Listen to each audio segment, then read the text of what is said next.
Yeah, because it changed. Hello. Testing 1, 2, 3. Time is so 1 more minute. So please take your seat and we're going to get started. 1 minute, okay? Thank you.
Good morning, everyone.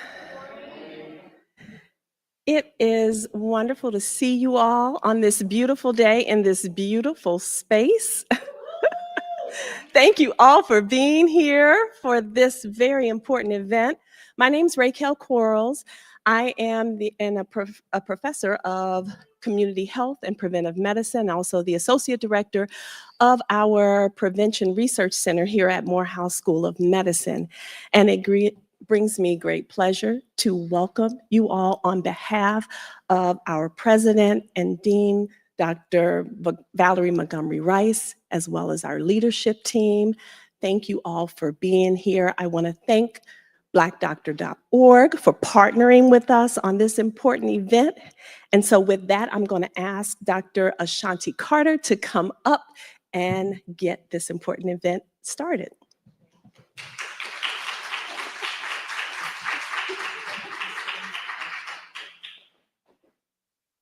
Hello, everyone. Oh, that was dry. Hello, everyone. Hello. So thank you so much, Dr. Quarles, for that wonderful introduction. My name is Dr. Ashanti Carter, and I serve as the Chief Academic Liaison to blackdoctor.org, where culture and health connect. Woo, woo, woo, woo, woo. Let's give us a round of applause. So I do want to tell you that once again, thank you again for joining us. We are going to journey through a powerful story, you guys. It's one that begins in history, moves into present day science, and looks ahead to the human impact and hope for the future. So you guys do know what we're talking about. It's tobacco, vaping, and its impacts on the cardiovascular and respiratory systems. So of course, we couldn't have done this without our sponsors, CTFK. Give them a round of applause. UL Research Institutes. Give them a round of applause. And of course, our gracious host, Morehouse School of Medicine. Give them a round of applause. All right, so with that being said, I want to open it up to our first panel. This is more of a fireside chat as we journey and look at the case of tobacco and menthol and cigarettes. So I would like to invite Dr. Gregory Bolden, who serves as the Community Initiatives Program Center for Black Health and Equity. Dr. Bolden, please come to the front. Take your seat to my right, and we're going to go ahead and get the conversation started. Are you ready? Yeah, give them some love, everybody. Good morning. Good morning. All Only right, thing I am I promise, I will on? not lie. Yes. What happened? The only thing I promise is I will not lie. Oh no, you of course not. You're not going to do that. You're not going to do that. So, Dr. Bolden, introduce yourself to the people. My name is Dr. Gregory Bolden. I'm the Community Initiatives Program Manager for the Center for Black Health and Equity, former staffer here at Morehouse School of Medicine many years ago, part of the National Black Leadership Initiative on Cancer, and one of the visiting professors on, believe it or not, nicotine addiction for the residents, first year residents. I love it. So, yeah, I love it. we're happy. Yes, we are happy. We are happy. So, housekeeping rules, put your phones on do not disturb, silence your phones because we are recording. So, can we give it up for Chosen Few Productions and Media? Yay! All right. Now, hold on. Let me do mine too. Okay. Because you said you're busy. Yes. You are very busy. I won't hold that against you. All right. I'll So, do that. let's Go ahead. start, Dr. Bolden. Mhm. I want to talk to you about the history of tobacco, right? The tobacco plant. How did it play a part with the enslavement of Africans? And just walk us through that, how it became a cash crop. Well, let's take a step back Okay. because we all know that there were people here before Columbus arrived. Mhm. Okay, so Columbus didn't make it here, but other folks did. There was an indigenous population here who used tobacco as a sacred plant. It was not commercialized, but it was a spiritual thing.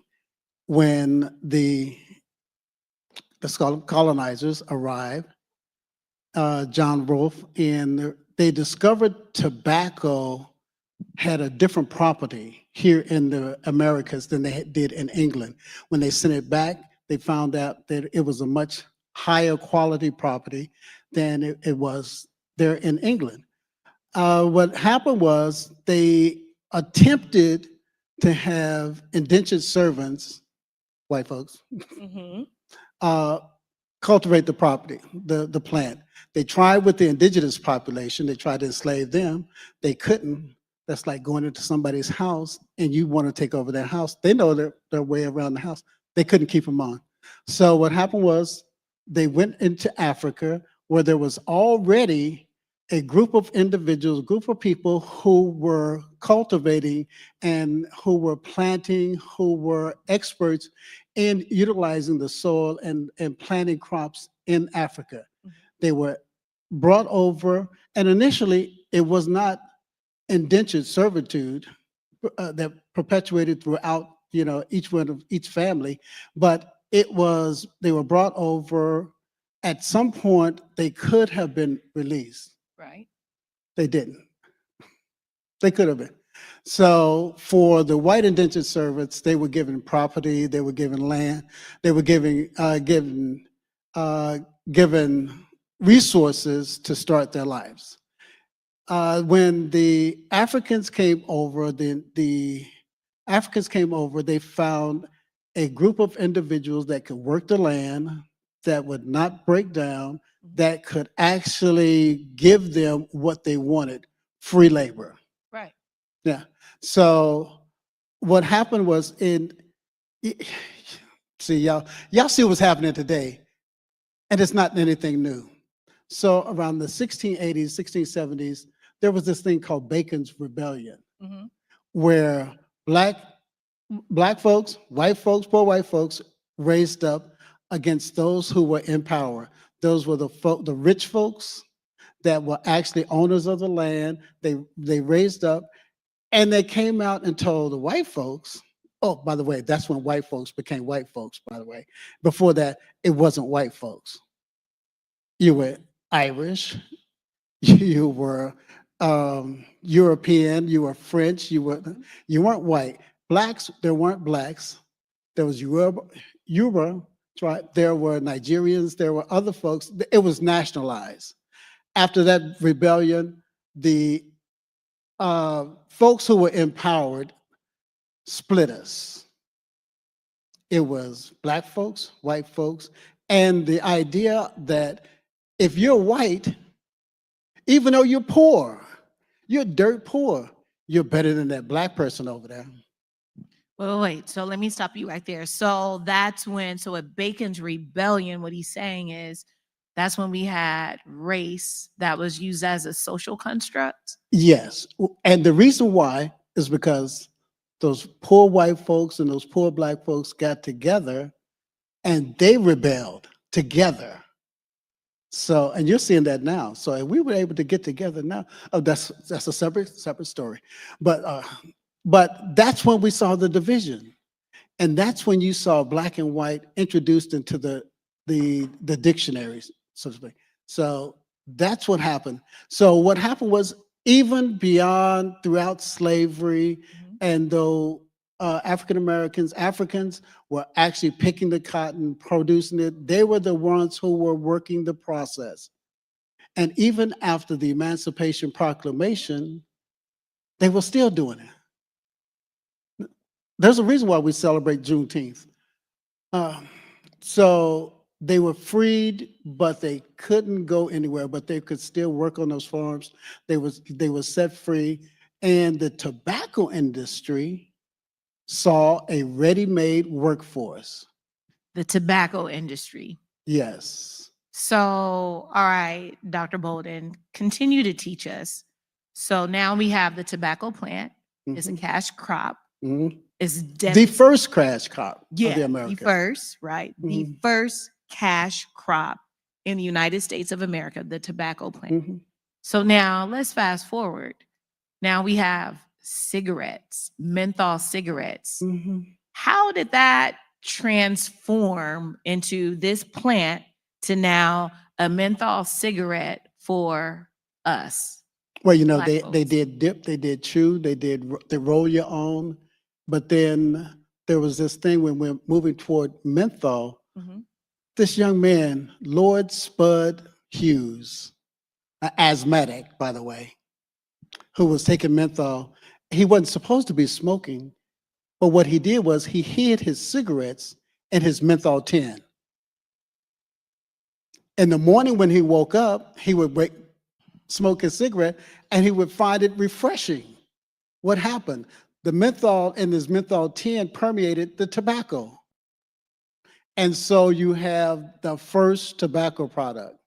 He went out and he actually developed his own cigarette, Spuds, non-filters, but people would complain about it. And later on, the tobacco industry, he got a patent on it, by the way, very smart on his part. The tobacco industry actually bought his patent. This is back in the 1920s, y'all. The Roaring 20s. The Roaring 20s, yes, for $90,000. $90,000. You know what Lord Spud Hughes did with that? Went on a shopping spree. You know, he was kind of black. But he went on a shopping spree. But that enabled the tobacco industry to have a new product that they could sell on the market. And guess what? It wasn't marketed to us as black folks. Sorry, it wasn't. Who was it marketed to? It was marketed to primarily white women. Why is that? Because they found that smoking was harsh. It was harsh. And even the white men who, when they smoked the menthol, they found that it had too much menthol in it and it didn't give them the same tobacco properties that they had in their pipes and in their cigars. So they were actually not wanting to smoke the menthol cigarettes. So they targeted initially to the white women in America. But then in the late 1940s, early 1950s, they saw a niche market that was not being tapped into. Now you have to understand the tobacco industry was the first major industry that gave black folks jobs, not just in the field, but in management. Really? Yes. So when we were fighting for civil rights and stuff in the 50s, the tobacco industry was already ahead of us, ahead of the curve. They were giving Black folks management positions, and they were paying them well at this time. Why? Because they saw a niche market. They saw a market that was not being tapped into. How many of y'all remember Cadillac? You know about Cadillac? Who saved Cadillac? Black people? Black people. Cadillac was about to go under, but they found that Black folks had cash money, and they were actually paying white folks to go out and buy the Cadillacs for them, and they would pay them extra to actually get the car. Cadillac recognized that. They opened up their market to Black folks who had cash. The tobacco industry saw that the Black folks, middle class and up, had cash. So what did they do? They used our athletes, they used our politicians, they used our elected officials, they used our gatekeepers in our communities to market their products. So it started out with cool. We all, we all cool, right? Mm-hmm. Yeah, because Right. yeah, used a penguin initially, but they got rid of the penguin as their mascot. But we became cool, right? Mm-hmm. In the 1950s, they introduced Salem. Mm. And in 1963, they introduced Newport. Yeah, Now, Newport. can I fast forward for just one moment? Yeah. 37% of the market shares in tobacco are menthol products.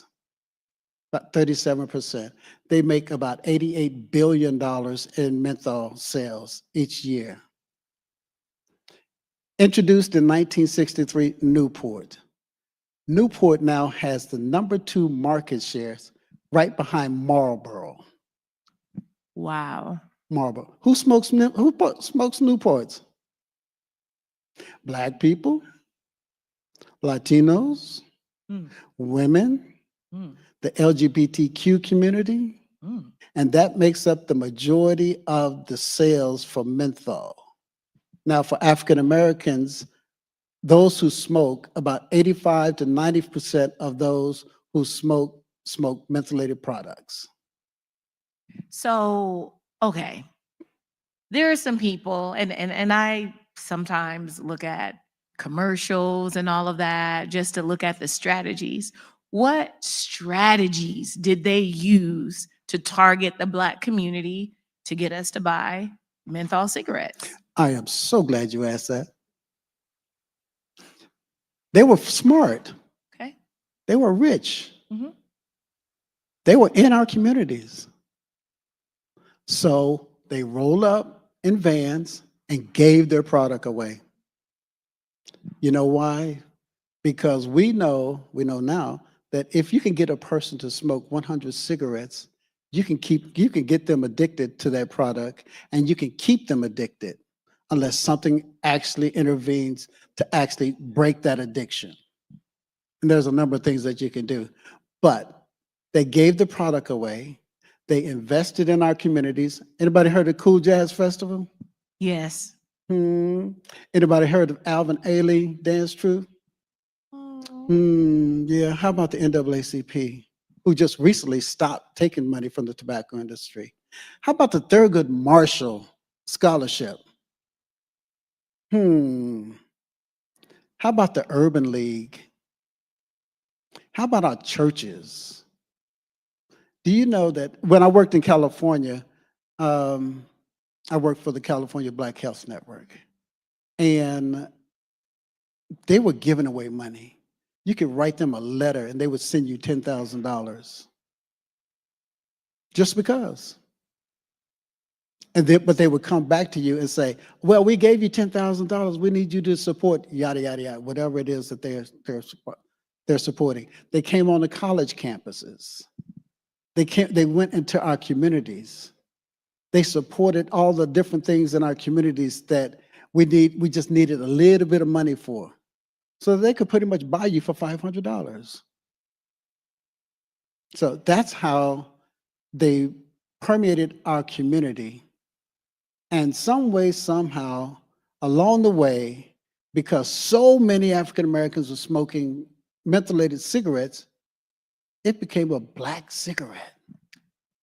That part. Yes. That part. With it becoming a black cigarette. Mhm. Can you just you talked about them coming into our communities, right? Mhm. But when we look at the advertisers, right? You see the person smoking the cigarette, it looks cool, it looks Mhm. sexy, all of Mhm. that. But I mean, just talk to us about those messages. See, we used to see them with the cigarettes in their hands and being out having fun, at the party, yada yada. But recently, have you noticed there's no cigarettes Mm-mm. in those ads? Right. If I say alive with pleasure, what's the thing that pops in your head? Come on, talk to me. Alcohol, alive with pleasure. How many of y'all old enough to have a Jet magazine sitting on the coffee table? How about an Ebony? How about an Essence? If you open it up, you can open it up to the back page, center page. They had, and y'all remember Newport's was alive with pleasure. Oh wow. Hmm. How about, let's see, what was it? Virginia Slims. I can't. Ooh. Menthol. Oh You yeah, come a long way, baby. baby. Yep. Yes. Yep. How about, let's see, Salem's. Salem was the first filtered menthol cigarettes, by the way.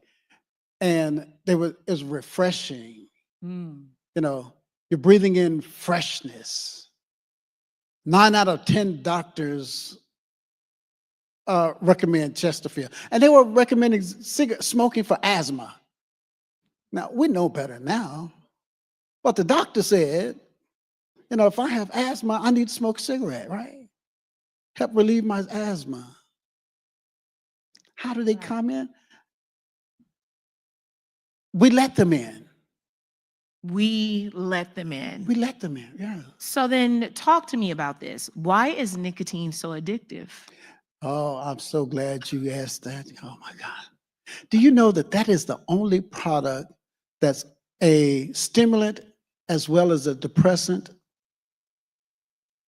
You get up in the morning, you grab your cigarette, you take your first puff, and what opens up? All your veins and all. Oh, it's like a little high, right? In the morning. How many of y'all know smokers? Come on, y'all know. How many of y'all know smokers that get up first thing in the morning before they reach for their glasses or whatever is on their coffee, they reach for their cigarettes? Can't be 30 seconds, but then they get that little high. But what happens if they don't have it? A little grouchy. Grouchy. Vasoconstriction. It's a lack of oxygen that's going to your brain, the frontal cortex. And we actually know because I worked with Dr. Victor DeNoble, the first true scientist that was ever fired by the tobacco industry, because he was hired to actually develop a safer cigarettes. Why? Because the tobacco industry wanted to reduce cardiovascular disease in people. He actually developed a safer cigarettes, but he was fired because he actually started doing research on the brain. And they wanted him to stop, and he wouldn't stop. So he developed a safer cigarettes because he discovered that you could take all the nicotine out of the cigarette, but there were still addictive properties within that cigarette that would still keep folks addicted. They wouldn't smoke as many cigarettes, but they were still addicted. Okay, so just remember that name, Dr. Victor DeNoble. And when we see what happens with the brain. And one of the other things that he actually discovered is the area that affects mostly in the brain is the hypothalamus. Okay. And there was one other property, one other chemical that actually affected that same area of the brain. And he discovered it was cocaine. So, addictive property. Nicotine and cocaine. Cocaine, yes. it impacts the same Mhm. parts of the brain. Same parts of the So with the hypothalamus, walk me through what is that for? What's our hypothalamus for?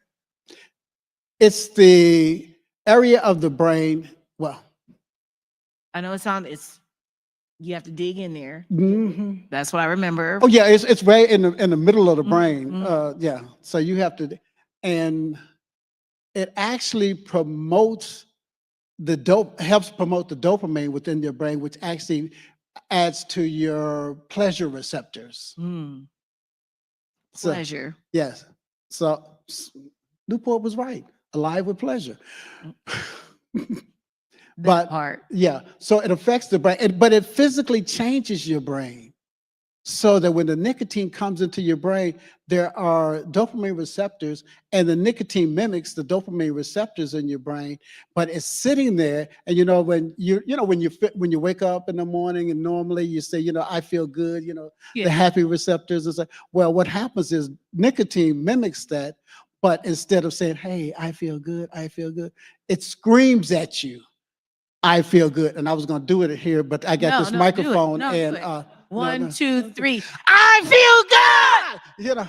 And it's screaming at you, but it looks like dopamine. Mm. Those receptors, and they just receive it. But just like that high comes up, you have that crash that comes down. And that's why you see people who are trying to quit smoking actually get really grouchy, and they get, irritable, Mhm. and you can't stand to be around them. Mhm. But I just pray that you stay with them, because it's not their fault. Right. It's a chemical reaction within their brain. And what we need to learn is around what we need to do around with cessation. How do we move ourselves through the cessation process? That part. And that was my next question. What can we say to the government? Like, just to take away or loosen the grip that tobacco has on the Black community? What can we say? Yeah. Nothing. Why? Who's the chief of staff in the White House right now? Mm, that part. Susie Wiles, Mhm. a tobacco lobbyist for vaping. Oh, we need to talk about vaping too. Oh, that's next. Who's a tobacco lobbyist? Okay. The lobbyists who paid the administration Mhm. to help them win the White House, Okay. who control that. You notice that when they first went in, what happened? The FDA lost its office. Okay. The Office of Smoking and Health went away. The NIH Yes. lost funding. Researchers lost funding. Yes. And the lawsuit that we had against the FDA and the tobacco industry went away. Wow.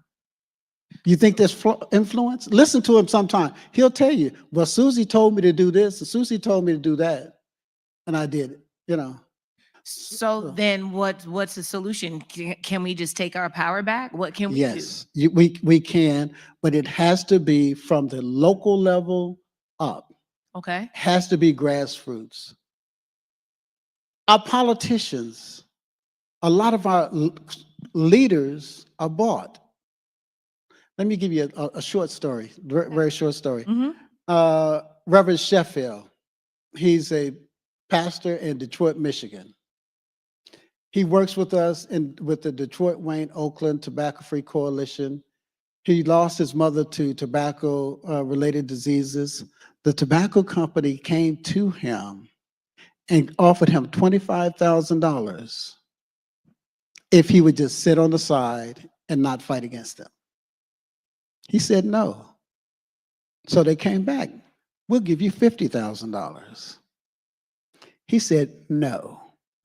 It got all the way up to $250,000 that the tobacco industry was offering him if he would just sit on the side and not fight against them and what they were doing in Detroit. He turned it down because he had lost his mother. That's at the local level. There are a lot of our leaders Mm-hmm. Can I call names? No. Y'all know some of them, Mm-hmm. Reverend Al. But I'm not, I'm not saying, Mm-hmm. if you offer me $3 million, I might take it too. But anyway, I'm sorry, y'all. We've been compromised. Mm-hmm. So what we have to do is we have to do it at the local level. We have to organize because they are very organized. We have some of our partners here today with the Heart Coalition, who's right here in Atlanta. We work very closely with the Campaign for Tobacco-Free Kids. We're the Center for Black Health and Equity. We're a national nonprofit organization that does capacity building. We have to do it from a local level at the local community, but before we get to the policies, we've got to be organized. Right. If we see our communities organized, it don't matter how many cigarettes those tobacco industry makes, as long as they're sitting over there in the corner, not doing anything, not burning, not in anyone's lungs, folks are not being affected by secondhand smoke or thirdhand smokes. Mm-hmm. So what? We're organized. We've got to take back the power at the local level. I love it. I love it. So, in your career, Dr. Bolden, have you seen a positive or a negative impact, like in the shift with tobacco in the Black community? Oh, yes, definitely. When we educate our community, we've seen the tobacco usage rate go down tremendously. Wow. Cigarettes.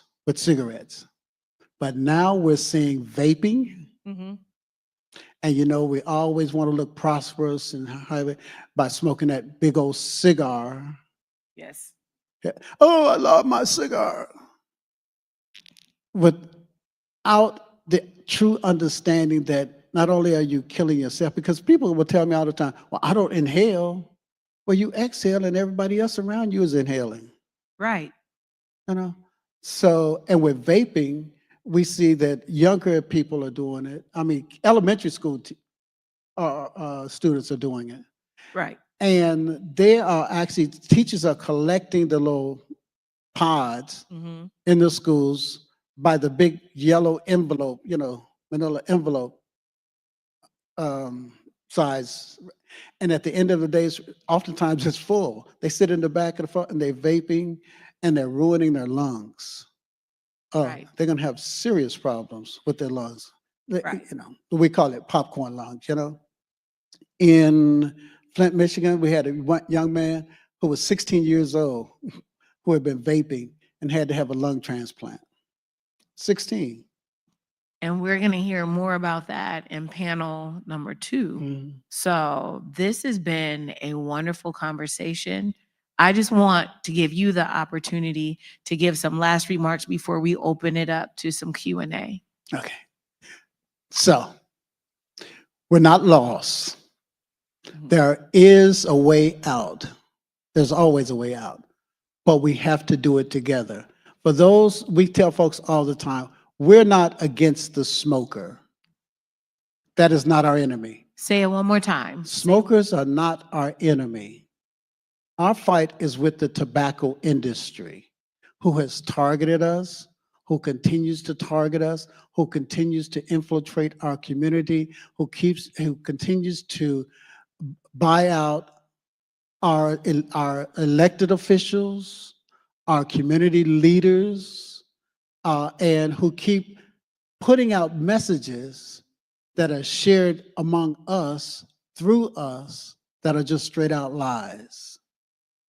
We are not engaged in this so that there's more police action in the Black community or interactions within the Black community, because we need to talk about that too. But this is not what it's about. It's about it's a social justice issue. It's a health issue. It's a public health issue. And Lord knows that if we don't do something about this right now, and just think about this.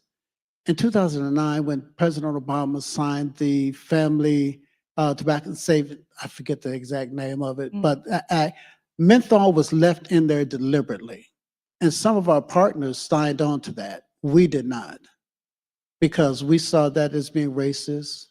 We saw that as being, like I said, a social justice issue. But if he had eliminated menthol, about 500,000 young people who are smoking today would not be smoking. Wow. The number of lives that we could have saved would have been around 250,000 folks. The folks who would have quit is somewhere in the neighborhood, we're predicting somewhere in the neighborhood of 650,000 folks who have quit. And we saw this in Canada when they eliminated menthol, outlawed menthol, but other areas. So it's a economic issue, social justice issue, it's a public health issue, and the only reason that it's still on the market today is because of money. Money. Money. All right. I'm going to open it up to some audience questions. Who has a question for Dr. Bolden? And don't be shy. Okay. Hold on. Let Mr. Few give you the mic. It's Jalissa with the Heart Coalition, and I work closely with Dr. Bolden. So I just wanted to kind of address the question to the audience itself. Since we're here at Morehouse School of Medicine and you all are receiving the information, how can we continue to partner with you all so we can deeply go into the community that's being impacted so they are hearing what we're hearing and able to provide more resources? So it's more of an open discussion because we want to continue to provide the resources, let those that are being impacted to be able to be the voices, and then we can amplify and organize a little bit more, right? Personal testimonials, our youth, that are vaping, 10 years old, we're seeing with the courts. I mean, the initiation is real early. I think in Cobb, they want to put more metal detectors in the schools now. And while that's good, we also need to go deeper with more prevention methods and education. So we work in what's considered marginalized community. I love the work that I do, and I'm always wanting to be able to speak out in those that are not in the space to be heard or seen. So it's more of an open discussion. I love it. So you're asking how can your organization work with Morehouse? Yeah, or collectively, like collaborate. Like how can we branch off together where we're organizing, where we're educating our community, where Morehouse School of Medicine can also be a part of the initiative as well too. I mean, I know it takes a while to be able to organize, but how can we at least take some of the first steps? We're doing that right now Yeah. with this event. We're live streaming. It's going to hit probably like thousands of people. Morehouse School of Medicine is in the house. You have Dr. Young Mercado, Dr. Quarles, who's here, and you have so many people who are seeing this. So this starts with a conversation. And then after, of course, we converse. I'm a woman of action. Yeah. So after that, let's do it. Yeah. Let's have some action. And that's where it starts. Love it. Thank you. Thank you. And there's a question behind you. Hi. Hello. Hello. Quick question. So, as you mentioned before, right? Like it used to be politicians and the pastor, and those were the only people who had power. In this day and age, we have influencers, we have, social media. And I was just wondering, what commitments would you like to see through TikTok, YouTube, all social media outlets to ensure that there are borders or boundaries or standards placed on vaping? One thing that I would like to see them do is to get with folks like the Heart Coalition. First, get the correct information and then go out and publish it. It's amazing how many folks are on TikTok, and y'all still on Facebook? Oh, Sometimes. Just me old people. But all the social media platforms, but first get the correct information, because what we're hearing now is, you know what, if we get rid of menthol, the police are going to come out and they're going to be stopping folks on the street. We're not outlawing menthol at the local level. If you want to get your menthol cigarettes, okay. What we're, like I keep saying, we're against the tobacco industry. We want them to stop targeting us as a people. But in order for you to be organized, you have to get the correct information and then put it out there any way that you want. You know, one of the things that we do each year, we do things called No Menthol Sunday, where we provide information, we do a toolkit, we do fans. You can get a fan over here at the table. But we actually have the third Sunday in May as the day where we celebrate No Menthol Sunday. But we're turning it into a brand because we want folks to do the No Menthol Sunday activities throughout the year to just keep it in front of folks. We had a No Menthol Sunday activity. Some of y'all were at the National Conference on Tobacco or Health earlier this month. And someone in Detroit did a No Menthol Sunday, but on a Tuesday. Yeah. And they did a stepping class. And then they had a party. We did poetry slams. We've done No Menthol Sundays. I mean, because we want to educate folks. So how do we keep influencers? Just come out and be a part of these activities, get the correct information, share it with your family, your friends, loved ones, at church, scream, you know, be a Jimmy Kimmel. Tell the truth. That's all the time, right? That's all the time. That's all the time. Yes. All right, everyone, give Dr. Bolden a round of applause. Thank you very much. Thank you. I appreciate you. All right. I'm black. You gotta hug me. Of course. Me too. Me too. All right. So what we're going to do is I'm going to bring up our panelists for panel number 2, but first let me go ahead and introduce it. And just forgive me, you guys, for reading from my phone. So Dr. Bolden, he talked a lot about, you know, cigarettes, and then he alluded to vaping and hookah, all of those things. So that's what we're going to talk about for panel number 2. But we're going to get really deep into what the science says about tobacco, e-cigs, right? Hookah, because I heard, is it true you guys in Atlanta, you like the hookah? You like the hookah? All right, all right. So we're going to talk about that. So Dr. Quarles, can you join me? Dr. Wright, and of course, Dr. Sheila Young Mercado. Come on up.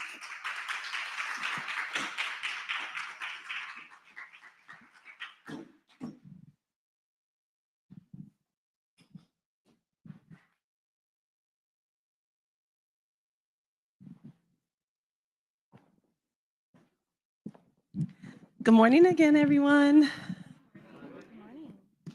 Let us first start by having our panelists introduce themselves. So, Good morning, everyone. My name is Dr. Krista Wright. I'm a research director at Chemical Insights Research Institute of UL Research Institutes located in Marietta, Georgia. I lead the Center for Toxicology and Human Health, where we study consumer product safety as well as other electronic nicotine delivery systems and e-cigarettes that we're going to discuss today. It's a pleasure to be here with you all, and thank you for your attention. Awesome. That's amazing. I want to come visit you. Come on. Hi, everyone. I'm Dr. Sheila Young Mercado. Currently at Morehouse School of Medicine, I'm serving as an assistant professor, and I'm the director of the Student Success Coach or Student Success Program for the Physician Assistant Program. I'm also a mentor and an advisor for our medical students, and also on the admissions committee for the medical school. And apart from Morehouse, I'm also the president of the Association of Black Women Physicians. We are an organization that is 42 years old. I was actually a student in the organization at UCLA and Drew. And I'm just so happy to be here with you today. And this is such an important conversation. I will say that my father died when I was 19 from lung cancer due to smoking and also being in the Navy, being in the ships. So that was a really hard time. I also remember when I was 5 years old or 4 years old, going to the liquor store or the gas station to buy his menthols. If everyone can remind me, please, I'm trying to remember it. They were the brown ones. Is it Moore's? More? Not Marlboro, but there was like a specific one that Black men used to smoke. I used to pick up the Newports, the Cools, like all of those. And so, not Camel, yeah, I'll find it later on. But the thing is that this is so intricately connected to my life and to what we need to do to educate our young people. So it's tobacco, it is, the hookah. It's also looking at some of the legalized cannabinoids that are now available for folks. And the inhaled versions also cause damage. And so again, this is important. This is important for our youth to understand. And so again, I'm happy to be here. Thank you both for being here. I think it's probably good to start with definitions. Yes. What are e-cigarettes? What does it mean to vape? That's a really great question. Well, from a scientific standpoint, e-cigarettes are known as electronic nicotine delivery systems. They are electronic devices that aerosolize what are known as e-liquids, which contain propylene glycol, glycerol, as well as nicotine and other flavoring agents that are aerosolized and then inhaled by the user. Now, the problem with this is that as the device ages, it also releases chemicals as well as hazardous metals, heavy metals, lead, chromium, cadmium, into the lungs or into the aerosols that are then inhaled. And we also have noted that there's different device formats. They have evolved over time. The initial e-cigarettes looked like cigarettes, but now they look like transformers, if you will. They look like huge devices that generate a large amount of smoke or vapor that the user then inhales. But then there are also some trickier devices that look like Game Boy systems. And so this is another problem that the tobacco industry is targeting our children with cigarettes or e-cigarettes that look like gaming devices. Then we also have hoodies that are also e-cigarettes or electronic nicotine delivery systems that help young users disguise their vaping while they're in classrooms. So they can attach their vapes, to their hoodies and then blow the emissions into their hoodies in the classrooms. Also, I recently learned at the NCTOH conference not too long ago that Dr. Bolden mentioned that a recent study in Virginia confiscated a number of different e-cigarettes from different high schools and middle schools and elementary schools. And do know that these confiscated e-cigarettes contained not only nicotine, but methamphetamine and fentanyl. And guess where the fentanyl was found? In the elementary schools. This is highly concerning because now we're not just dealing with nicotine. We're dealing with illicit drugs within these different devices that have evolved over time that are now targeting our youth, but also targeting our adults as well. And so I'll stop there, but that's the issue with e-cigarettes currently. And it's growing by the day. Now, weren't they advertised as being healthier than regular cigarettes? So talk to me about how is this now a problem? Because before it was, this is a better way, or maybe on the way to cessation, smoking cessation, as you go to e-cigarettes and then you move on to being able to totally stop your smoking addiction. That was the plan initially. However, that has been debunked. E-cigarettes are not smoking cessation tools. They've never been, and I don't believe they ever will. There has been some evidence in the literature that in certain populations they are effective in the UK. And actually, they love e-cigarettes in the UK. However, most people in the UK and Australia have to have a prescription to get e-cigarettes. And so here in the United States, you can go into your local 7-Eleven and be 7 or 11 and purchase an e-cigarette. So hence, we have this huge market that's been unregulated for too long. Just the history really, in 2007, a chemist named Han Lick developed the e-cigarette for his father to help him quit smoking. And then he commercialized it, patented it, and then it introduced into the market and here in the United States within 2007, 2009. But they came into the United States unregulated. And then manufacturers took hold. And then we have Pandora's box. And now we have a huge epidemic on our hand where we have adolescent vaping. We have folks who are dual using. And I'm gonna stop there and let Dr. Mercado step in. Chime in, go ahead. Well, I can understand the theory behind trying to make it a device, a delivery system for stopping smoking. We currently use patches, gum, right? So it seems like it would be an effective way because they would get sort of that sensation. However, what you're saying is that original design has been corrupted, as many other things. I do just want to let folks know that there are ways to stop smoking and that folks have stopped. We can prescribe first, 14 milligram patch for a couple weeks, then a 7 milligram patch for a couple weeks. And if you stick with that, people have stopped. I'm actually saying that because that's what we did for my mom after she had a stroke when I was in medical school. I was like, this is the perfect time. Here we go. And so she did stop. Unfortunately, she restarted. But it is possible. And so the other thing with e-cigarettes is that they smell so good, right? It just freshens the air. Like you think that it smells good. You think that you are breathing something that's a nice air freshener. And, it makes it seem like it's less harmful. And I do remember when they initially came out and everyone was saying, oh, this is just water vapor. This is just water. It's just giving me the feeling. It's just giving me a little bit of the mint and the flavor of it. But we know that that's not true.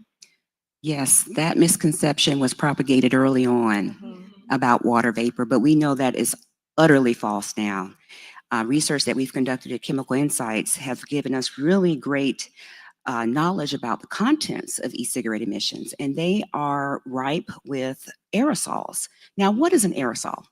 An aerosol is a mixture of solid and liquid particles traveling within a gas. And this gas can be air, but this particular gas from e-cigarette emissions contains not only volatile organic compounds that are known carcinogens, but also these are laden with particulate matter of various size ranges that can corrupt your lungs and minimize your lung function, but also jeopardize you for bacterial infections and viral infections. Remember COVID?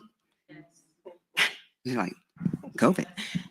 Well, folks who vaped during COVID had higher levels of mortality, but also nicotine addiction played a major role in COVID susceptibility. And so we're seeing that the likelihood of infection due to vaping is higher in comparison to those who don't vape.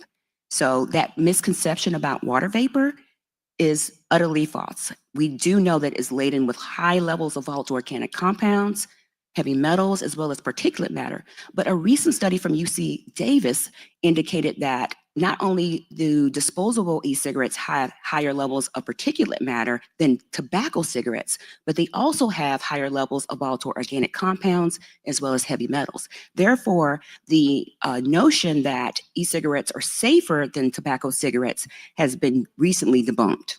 Thank you. And you know what? That was amazing. And I love the way that you described that. I'm just going to break this down a little bit into some plain language that those online can really understand. So it causes cancer. Okay? These small molecules will go and cut up your lungs and make your lungs not work anymore and make you more prone to death. So that's what she's essentially saying with all of those. Think of those little particulate matters and those aerosols, all of those compounds. They do direct injury to the lung. They kill the cells. They kill the cells of the lungs. Okay, and then after that happens, let's think of something. Let's think of something that, let's say you had like an orange, right? All those little pieces of orange. What happens when you just leave it out in the sun? right? It starts to dry, and then is it hard? Becomes hard. Well, that's what happens to the lungs. And then you have to have a lung transplant. And so this is really serious, and especially for young people. There's a term that we used to use, a term called trolley. It's trauma-induced, lung injury, but now there's one, EVALI. EVALI. Yeah. Yes. ENS and vaping associated lung injury, which was originally associated with one component within e-liquids called vitamin E acetate. Oh. Now, the thing about vitamin E acetate is at room temperature, it's a solid. Mhm. But when you aerosolize it in the process of vaping, it becomes an aerosol or a vapor. But when it gets in your lungs, it becomes a solid again. So therefore, you are basically suffocating due to exposure to this vitamin E acetate that's in certain e-liquids and in certain e-cigarettes. But we also have evidence that EVALI can happen without vitamin E acetate. And so therefore, it's the harmful mixture within the ENS emissions that can lead to this lung dysfunction and this cellular damage, this airway dysfunction that we know is associated with EVALI. So with EVALI, and now we're hearing this is becoming a problem in youth, the pattern of access and availability of these products in youth is changing. Talk to us about vaping in youth. Well, recent statistics from the CDC indicate that from 2023 to 2024, that there is a decline in vaping. But still, 1.8 million students are still vaping. And 40% of those 1.8 million students are addicted.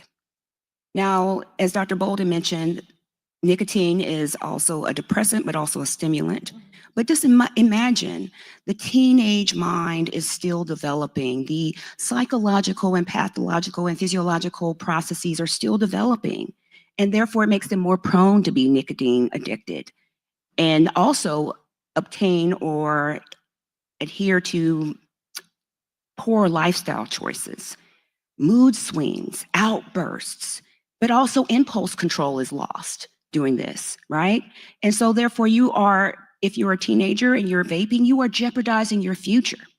But here's the most important point that I'd like to make. Recent studies, these are animal-based, I'll say, have indicated that vaping can also induce transgenerational effects. That means that your children's children can be impacted by vaping. Yes. So we need to be cognizant of our lifestyle choices, our habits, and do know that vaping can alter those if you're a teen and make you make poor decisions, but also have social anxiety, and as Dr. Bolden mentioned earlier, depression. And so that's an issue that I'd like to address or have Dr. Mercado address as well. Yes, I really wanted to get down to the root of this. Sometimes we just look at the problem, someone has diabetes, someone has high blood pressure. That's the result of something underneath, right?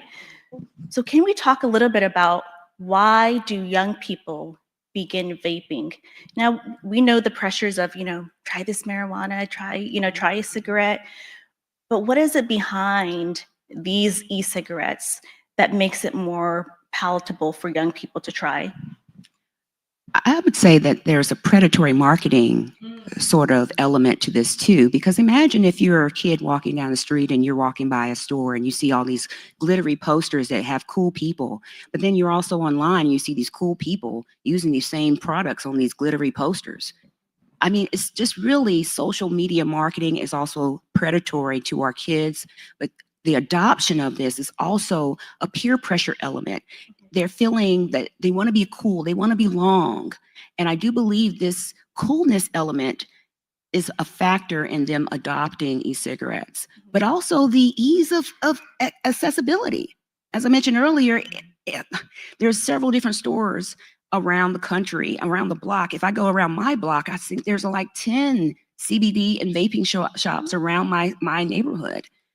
And I recently heard a study in which it happened in Raleigh, and there was a high school that was concerned and was trying to lobby with their local local authorities because in a 2-mile radius around this high school, and I was shocked to hear this, 86 vaping shops in a 2-mile radius.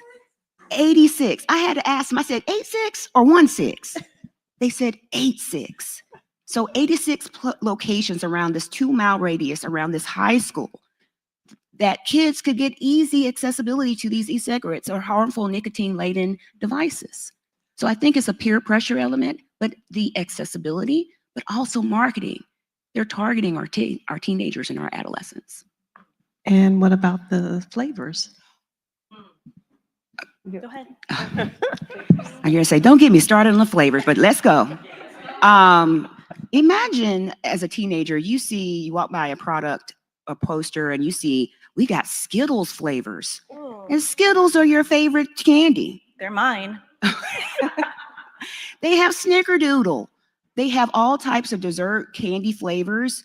And they also have, what I've learned recently, is what they call experiential marketing of these flavors. So as Dr. Bolden mentioned earlier, the Cool Fest has now translated to the Geek Bar Fest, in which they have these flavors that are being, marketed, but also these new devices around the country, and they're partnering with music festivals now to help amplify these different flavor profiles that they're selling and different e-cigarette devices. So the flavors are another marketing tool and another way to target our youngsters and get them adopted and addicted early to get them in the pipeline to what? The next level up. Because I do believe vaping and nicotine addiction is a gateway substance to tobacco use or cigarette use. But there's also evidence that it can lead to marijuana use as well. Now, there are some, there was a recent study that talked about restricting flavors. Do you two, can you talk about that, or one of you talk about that? Restricting the flavors? Yes, so there's a number of lobby groups. And I believe her name is Carolina Gonzalez. Do you know? Okay. But they're one of the groups that really works to help remove the marketing towards children and through active legislation.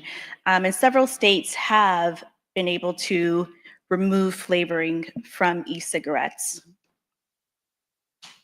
And has there been any success in that? Have they seen success as a result of restricting those flavors? They did. There was some success in reducing, but they found that the students or the young people then went to cigarettes instead. So, but one of the questions that we should ask is there really a difference between e-cigarettes and cigarettes? Great question. And I would argue there is a major difference. I do believe they're not comparable. They're apples and oranges, honestly, because a number of the e-liquid ingredients that we know of are considered generally regarded as safe for ingestion, to eat, not to inhale. And a large amount of these e-liquid flavors have never been tested with regards to their safety or their inhalability or the detriments to the lung. Right. And so, in my opinion, there is a difference between vaping and smoking, but the outcomes of vaping are still being unraveled, untangled, and determined. But we'll have to understand those a little bit further down the line because of the latency period of disease, Right. of cancer. There's usually a 10 to 20 year window. But in my opinion, I hope I'm wrong. My name is Dr. Wright, but I'm wrong sometimes. But I do believe we'll see a huge influx of new diseases that we don't even know or understand. And we need to get ahead of this now. And I think education is the key. Awareness is the key. And the grassroots, boots on the ground approach is what's needed right now to target these populations and engage them and ensure that they are aware of the risks associated with vaping. Are there studies that are showing a higher nicotine addiction with vaping versus cigarettes? Is that what you're pointing to or alluding to? Do you want to take this or do you want to? Go ahead. Okay. So, one of the things we didn't talk about is the tobacco industry trying to move to different nicotine formulations. They're called nicotine analogs. And they have moved into another nicotine formulation called 6-methyl-nicotine. And this nicotine has been studied since the 1970s, but it is 6 times more addictive and 3 times more toxic. But the tobacco industry wants to start including this into e-cigarettes. But guess what? A recent study found that they're already including it without the FDA's knowledge. And I believe that's on purpose, to start trickling in this 6-methyl-nicotine, to start getting people even more addicted and keep them in the cycle, the chain of tobacco that I believe is really at play right now. But I do believe that there are several studies that have shown that vaping can lead to higher levels of nicotine. And importantly, with adolescents, because their brain is still developing, that means that addiction potential is higher to nicotine than in adults, because those neurological pathways, physiological processes, psychological processes are still developing. Therefore, the nicotine dependency might be greater in adolescents. Therefore, it may be harder to quit. I want to bring something up about nicotine in particular. It stimulates our sympathetic nervous system because it's a sympathomimetic. That means it mimics norepinephrine, epinephrine, which are adrenaline and noradrenaline. So what happens when our body releases adrenaline? Our eyes widen, right? Our heart starts to beat faster. We start to sweat a little bit.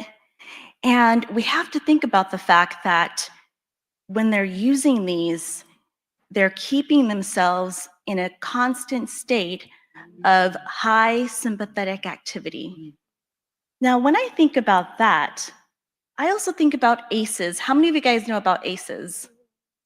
Adverse childhood experiences, right?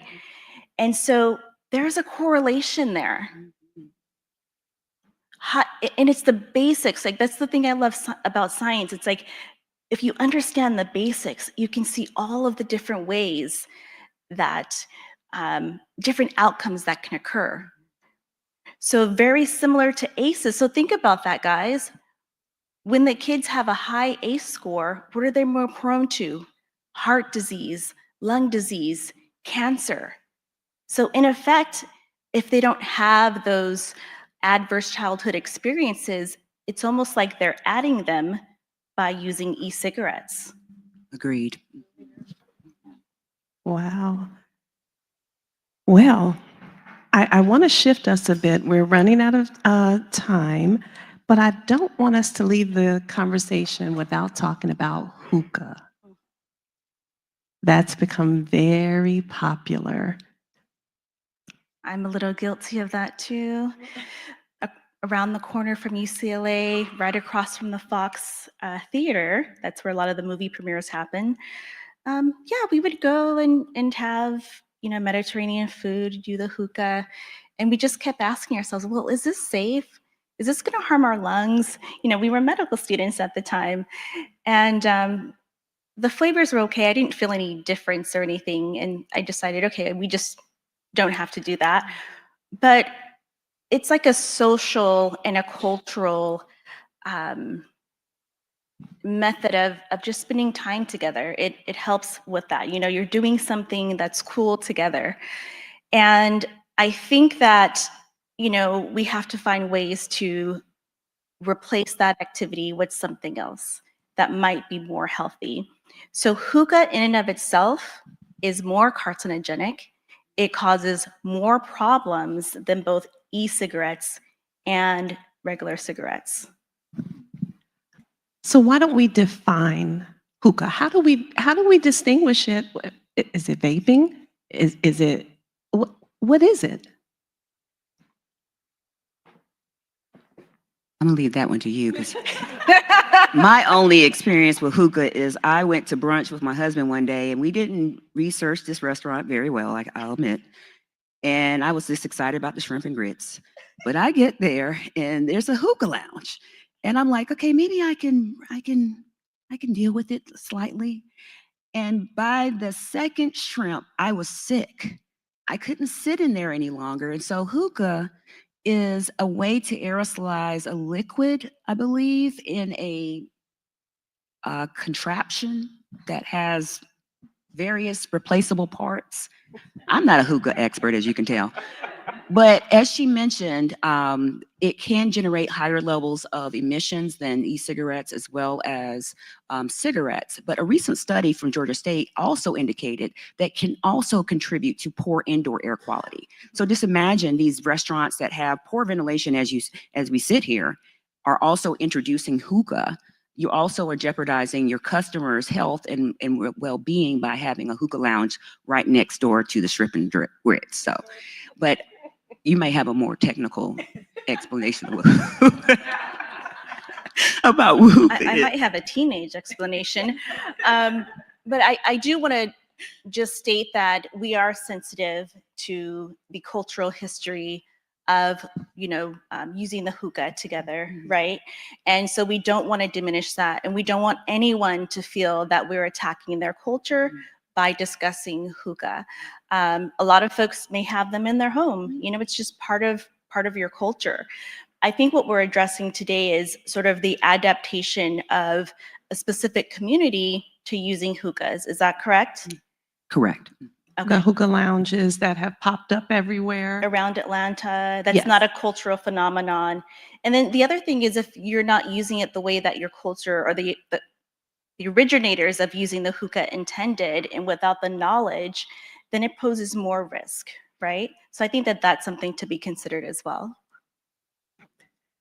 So as we are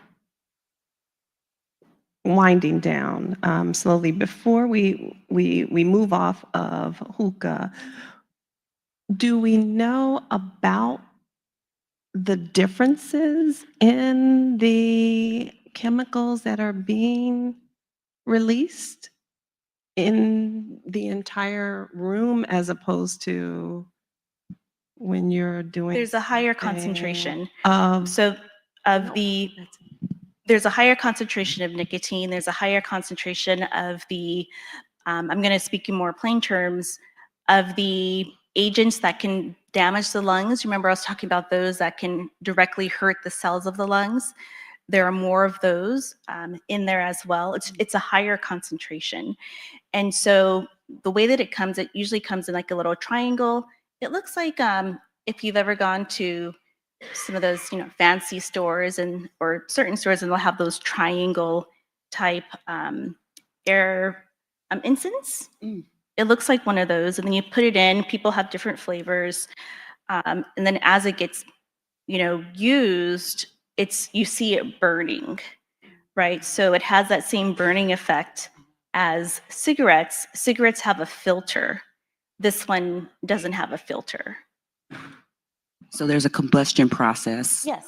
that occurs. And so during the combustion process, we do know that there's harmful byproducts that are generated that can be benzenes, polycyclic aromatic hydrocarbons, which are cancer-causing agents that can disrupt cell processes, can cause DNA damage, mutations that can lead and drive cancer risk. Yes, so yes, I'm not a hookah expert, but as you stated, that there is elevated carcinogens and cancer-causing agents within the hookah emissions. So I guess to wrap all of this up, this discussion that we've had, what is one science-based truth that you would give to kind of cut through all of the noise, the misinformation that is out there about e-cigarettes, vaping? What's one science-based truth that each of you would give? I would approach it based on the motivation and what the person would want to do. So for example, I don't know if I should reveal too much, but I might. So when I was younger, I used to sing a lot. And then I learned that, any type of smoke that is coming in, can paralyze the cilia that help to move out um, the bacteria and just helps to move out all the debris that we breathe in. And if that's paralyzed, it can affect the way that, your voice sounds. And so, I would find the motivation. Hey, so you said that, one day, you want to play for the NBA, right? Or you want to play for the NFL, or, you want to be a dancer. Well, this is how it can affect you and how it can potentially stop you from doing what you want to do. You said that, you want to be a mom and see your grandchildren. Well, you may not be there as long. Yeah, I'm still upset that my father passed away at 19 when I was 19 and he was 60. That's really unfair. It's unfair that they handed out those cigarettes to all of the, the folks in the Navy. That's really, really unfair. So thinking about those consequences, I think is important. And sometimes it's not just telling them, but like seeing it visually, seeing not just a commercial, but being able to present sort of the lifeline of what could happen. I think a lot of us, when we saw the commercial of the woman who was breathing through the passemeral valve, right, in her neck, that stopped a lot of people, right, from even starting. So we have to get real and show the real consequences. We have to show the consequences of being in the ICU with your family member and having to decide whether you want to keep them on a ventilator or not when you're 19. That's not okay. Well, my science-based fact I'll leave you all with is your behavior matters in more ways than one. And recent evidence from our own research that's NIH funded just demonstrated that your vaping behavior contributes to your clinical outcomes and adverse outcomes at that. And so we've also established that your vaping behavior exposes you to higher levels of these cancer-causing agents, the heavy metals, the chemicals, the particulate matter. But we've also linked this behavioral pattern to adverse outcomes within the oral cavity.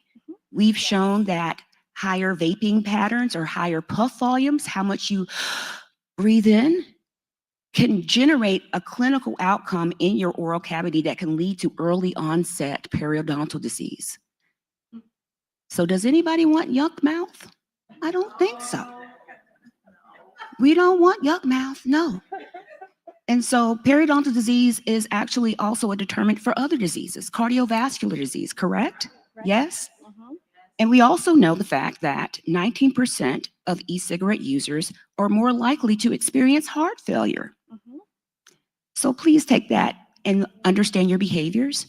And when we know better, we can do better. And I'll end with one last thing. Education is key. It's the cornerstone of public health prevention. And at Chemical Insights Research Institute, we've generated a number of different educational resources that can be observed through the QR code on the screen here. But also we've developed these really cool comic books for teenagers to understand the hazards and risks associated with vaping, but also just give them some awareness and some fun attributes around making sure they're protecting themselves and gaining the education and the awareness that they need to ensure they're making informed decisions.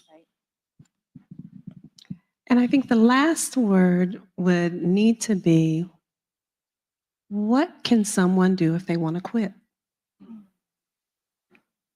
So can you share what you would advise someone to do who is addicted, who's a smoker or someone who vapes, and they want to quit but are having a hard time? What would be your advice? Yes, so I'm actually a consultant as well with the Opioid Prevention Network.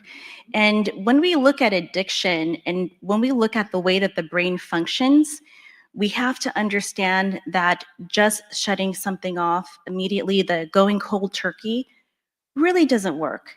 So with all of the medications, all of the drugs, you have to titrate down.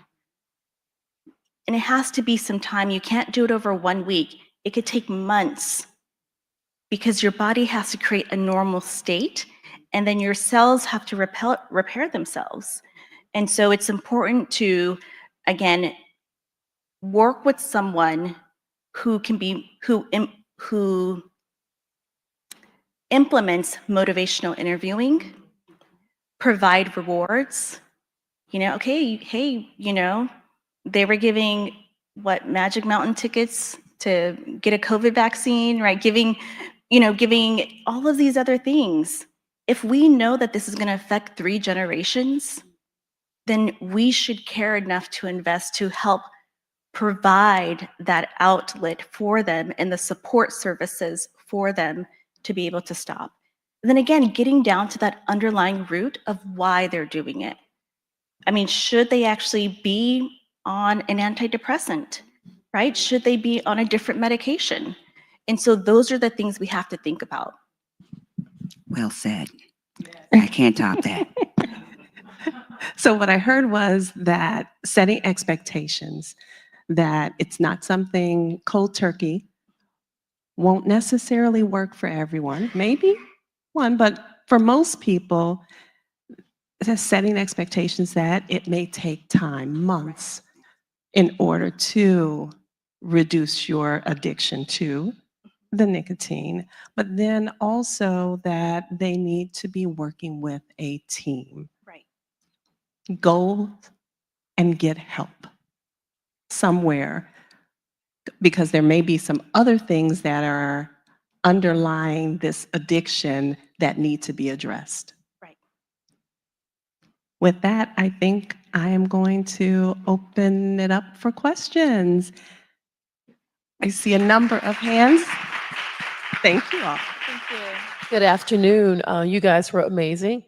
I was sitting here dying with this question for a while. We know that this is bad for our bodies. How is it that a 7-year-old and 11-year-old can buy it? Why don't we have regulations on who can buy the vapes? And what can we do to help that happen? I think we need to call Dr. Bolden back up here. Hey, let him take that one. Sorry, I'm calling a favor, calling a All right, I can take on this favor. Yes, there are laws. You're supposed to be 21 to buy any tobacco product. So how do they get them? Friends. They get them from parents. They steal them. Do you know that if you go in and steal a pack of cigarettes, they will not chase you? Why? Because they know you're going to smoke them, right? And you're going to become addicted, and then you're going to come back and buy them. So, yes, they're not enforcing it. And what needs to happen, again, I have to say, we're not against the smoker, but it's the industry and it's those folks. So I can only use the example that they used in Detroit, where I think it was 7 convenience stores. They got caught selling vaping products and tobacco products to underage kids. Law enforcement had to come in and they shut them down. So the politicians have to be aware of it, and they have to have the political wherewithal to actually pass laws to actually shut them down. So it's the boots on the ground, right? So knowing what's in your community and then actually I'm just going to go off of what he was saying there. You can write to your congressperson. You can write to your city council. You can call them. You can walk into their office. We're, just a stone's throw away from the Capitol right here. You just bring your ID and you can go in and make appointments. So we have to not be afraid of the political system. They are there because we employ them with our tax dollars. Next question. It's not a question. I just want to add to Greg. So my name is Nika. I'm with the Heart Coalition. We're located on Cascade. So we do have youth that's a part of signers programs with the Department of Revenue that goes into the stores with the agents, and they actually try and buy tobacco products. So that's how those stores are getting caught selling to underage kids, because like Greg said, there are laws that regulates you have to be 21. The age went up, what, 2 years ago, to be 21 instead of 18 to buy nicotine products. So it is things put in place to try and catch people. They do, but they have a program for that as well. My personal kids, my biological kids actually was a part of the Sign Arts program for the state of Georgia, the Department of Revenue, where they tried to do shoulder taps. They're called shoulder taps, or they go into the stores. They can't lie and say, well, yeah, I'm 21. They can go in there and just try and buy it. And if the person don't card them, they do get in trouble about it. One more question. Another question? Good afternoon. I just wanted to thank the panel. I am Blake Allen, a fourth-year PhD candidate, and my research interest is in prostate cancer. So I'd like to apologize for my multi-layered question before I ask it, because my wheels are just turning back here. And so you guys mentioned a little bit about marijuana. And so within health, we've seen as of, in the recent 10 years, how CBD or marijuana has been able to help just different diseases. And there's one study I want to bring up where after women gave birth, they were provided CBD, not sure the form. And from there, they were able to see an increase of vitamin D receptors, which is a very important for specifically not just African American women who are pregnant, but African Americans in general. We see a general deficiency. And so my question is, because you see the benefits of this, right? I just want to hear your insight on, I guess, educating people, especially where marijuana is legal, on the ways they can ingest and inhale or exhale, or maybe not that in general with CBD, just because of the different ways, like you have your Rick Simpson oil, and then you have like there's CBD, and also the containers you were talking about, and then people put the marijuana in like the different leaves, but that's taken away from the benefits. So I just wanted to hear your insight in like how in the future, I guess moving forward, how CBD not only being used as a medicine, but because we know that there are the risk of, like you were saying, the buildup in the lungs, and then of course lung cancer. How do you see in the future, just kind of spearheading this? Thank you. Sure, I'll take that one. So I just want to make a differentiation between THC, that's the tetrahydrochloride or chlorine,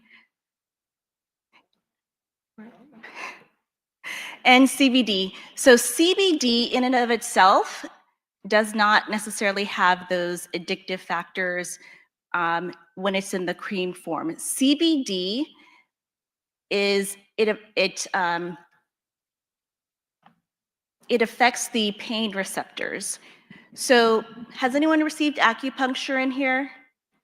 So if you've received acupuncture, you're actually inducing the same effects of CBD. Okay, and so it releases, we have in our body an endogenous CBD that we can release. Okay, and then acupuncture helps to release that. That's why it's so effective. But your other question about the different forms. So first I'll go into, you mentioned prostate cancer, right? So when we're looking at using marijuana or CBD for prostate cancer, one of the things that you have to realize first, there's a life differential, right? They have cancer. What does the THC do? What does the Marinol do? What does the CBD do? It helps to induce appetite, because one of the things that happens with cancer and with chemotherapy in particular is that there's a loss of appetite. What does cancer do? It steals all the energy from your other cells. And that's, people don't die from the cancer itself. they die from the fact that their heart, their lungs, their kidneys can no longer function because they don't have the energy to. So by helping folks gain an appetite, be able to eat, that's why it's used.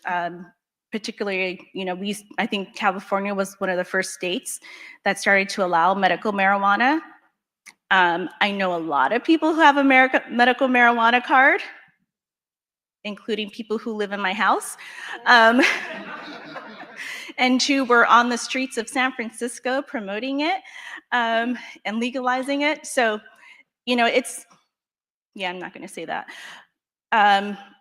So I'm very familiar with it. I grew up around it in the Bay Area, in Oakland, California. It was normal. And so I think we have to look at the difference between smoking it, right? And then also the other forms. If you want, I can go into the biochemistry and the science behind it a little bit more. But just to let you know, there's different effects.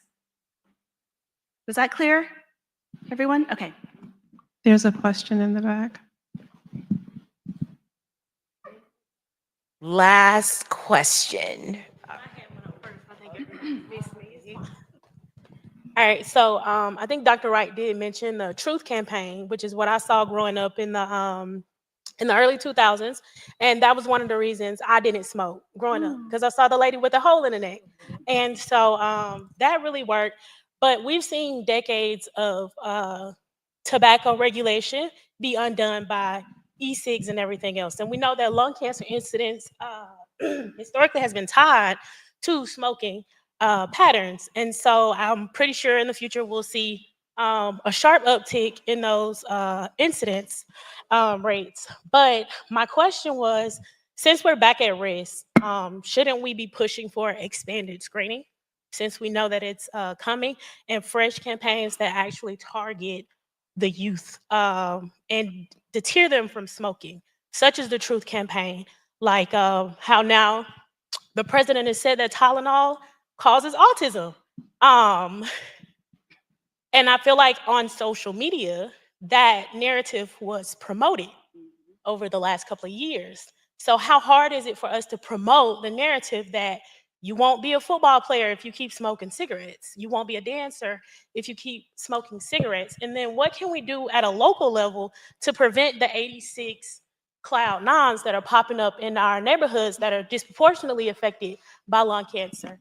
And even with the tobacco use, African Americans tend to have lower pack per year smoking numbers than white Americans, but the outcomes are still poor. The screening guidelines set forth by the United States Preventative Task Force, they use smoking patterns, they use pack per year, and African Americans aren't being captured in those rates. So how can we continue to push for policy expansion so that our communities are not harmed? Because we're the ones facing the brunt of the e-cig, pandemic, epidemic. I love it. I love it. Give her a round of applause for that question. Yeah, I was gonna say, bring her a chair right up here. Yep. And sit her right up here. So for our health, we always think about policy, but what it really comes down to is someone having access to see someone who can actually do that, who can actually count the pack years for them, right? So we need providers who can do that. And that's why at Morehouse School of Medicine, we're working our butts off to train these folks, to train these young people to be amazing healthcare providers. Okay, if you want something figured out that's difficult, you should come to one of our clinics, all right? Because we're gonna listen to you. We're gonna count your packs per year, because they got it right on the test, or if they got it wrong, we help them get it right again. But, we have to have more healthcare providers who can actually do that screening, okay? A lot of folks, and you need a certain level of education to be able to do that. You need to be able to explain the effects to them. And then the last thing I will say about this, about the, Cloud 9s and those things, that's legislation. And then, we can do what we do. We can have protest in front of them to say and let the owners know, hey, we don't want this in our community. Make it difficult for them, you know? I don't want to say do the opposite of sit-ins, but sort of like that. Excellent, Dr. Mercado. And I'd also like to add that we need to get the insurance companies on board, Right. because the screening element may be jeopardized if the insurance company doesn't pay for it, doesn't pay the doctors to do it. And then also the doctors need to be more aware of what questions to ask. So with vaping, it's not packs per day, it's puffs per day. How many puffs? But I doubt that that question is on the screening. No. And I know that it's not, because I've talked to the American Thoracic Society and clinicians and respiratory therapists, and they're trying to champion change around the screening process around e-cigarettes. Right now, the only questions that exist is, do you smoke e-cigarettes or do you smoke? But we need more lengthier, more comprehensive questioning so we can get to the root of how e-cigarette emissions and vaping may be contributing to these different diseases and potentially cancer outcomes. Right. And then one last thing, when you're talking about mortality, that can happen, 20, 30 years later. We'll be developing newer technologies, but right now we do have low dose CT, right? How do we get there? They need to see a healthcare provider who will do the screening and then who will refer them to get that done. So at the end of the day, it comes down to that person having a healthcare provider and a team around them to support them. Help me thank this wonderful panel. Thank you so much. Thank you, Dr. Amazing Quarles. questions. Yes, thank you. Thank you, everyone. Thank you. All right, you guys, give our panelists a round of applause and our moderator. All right, we are almost there. Almost. So, our last panel, right? So let's do a recap. So we talked about the history, right? The history of the tobacco plant and then menthol cigarettes. Then we talked about the research, right? So now let's go into actually the diseases, the impact. So with that being said, I would like to invite our moderator, Ms. Kristen Vaughn, our new Chief Content Officer for BlackDoctor.org, Carrie Gober from the American Cancer Society, and Dr. Eugene Manley from Sept. All right, you guys, you are now in the hands of Miss Kristen Vaughn. Here we go. Thank you, Dr. Carter. All right. Welcome, and thank you everyone for joining us today. As Dr. Carter said, this time we're going to talk about community voices against lung cancer. It's not only smoke. And first, I would love for the panelists to introduce themselves.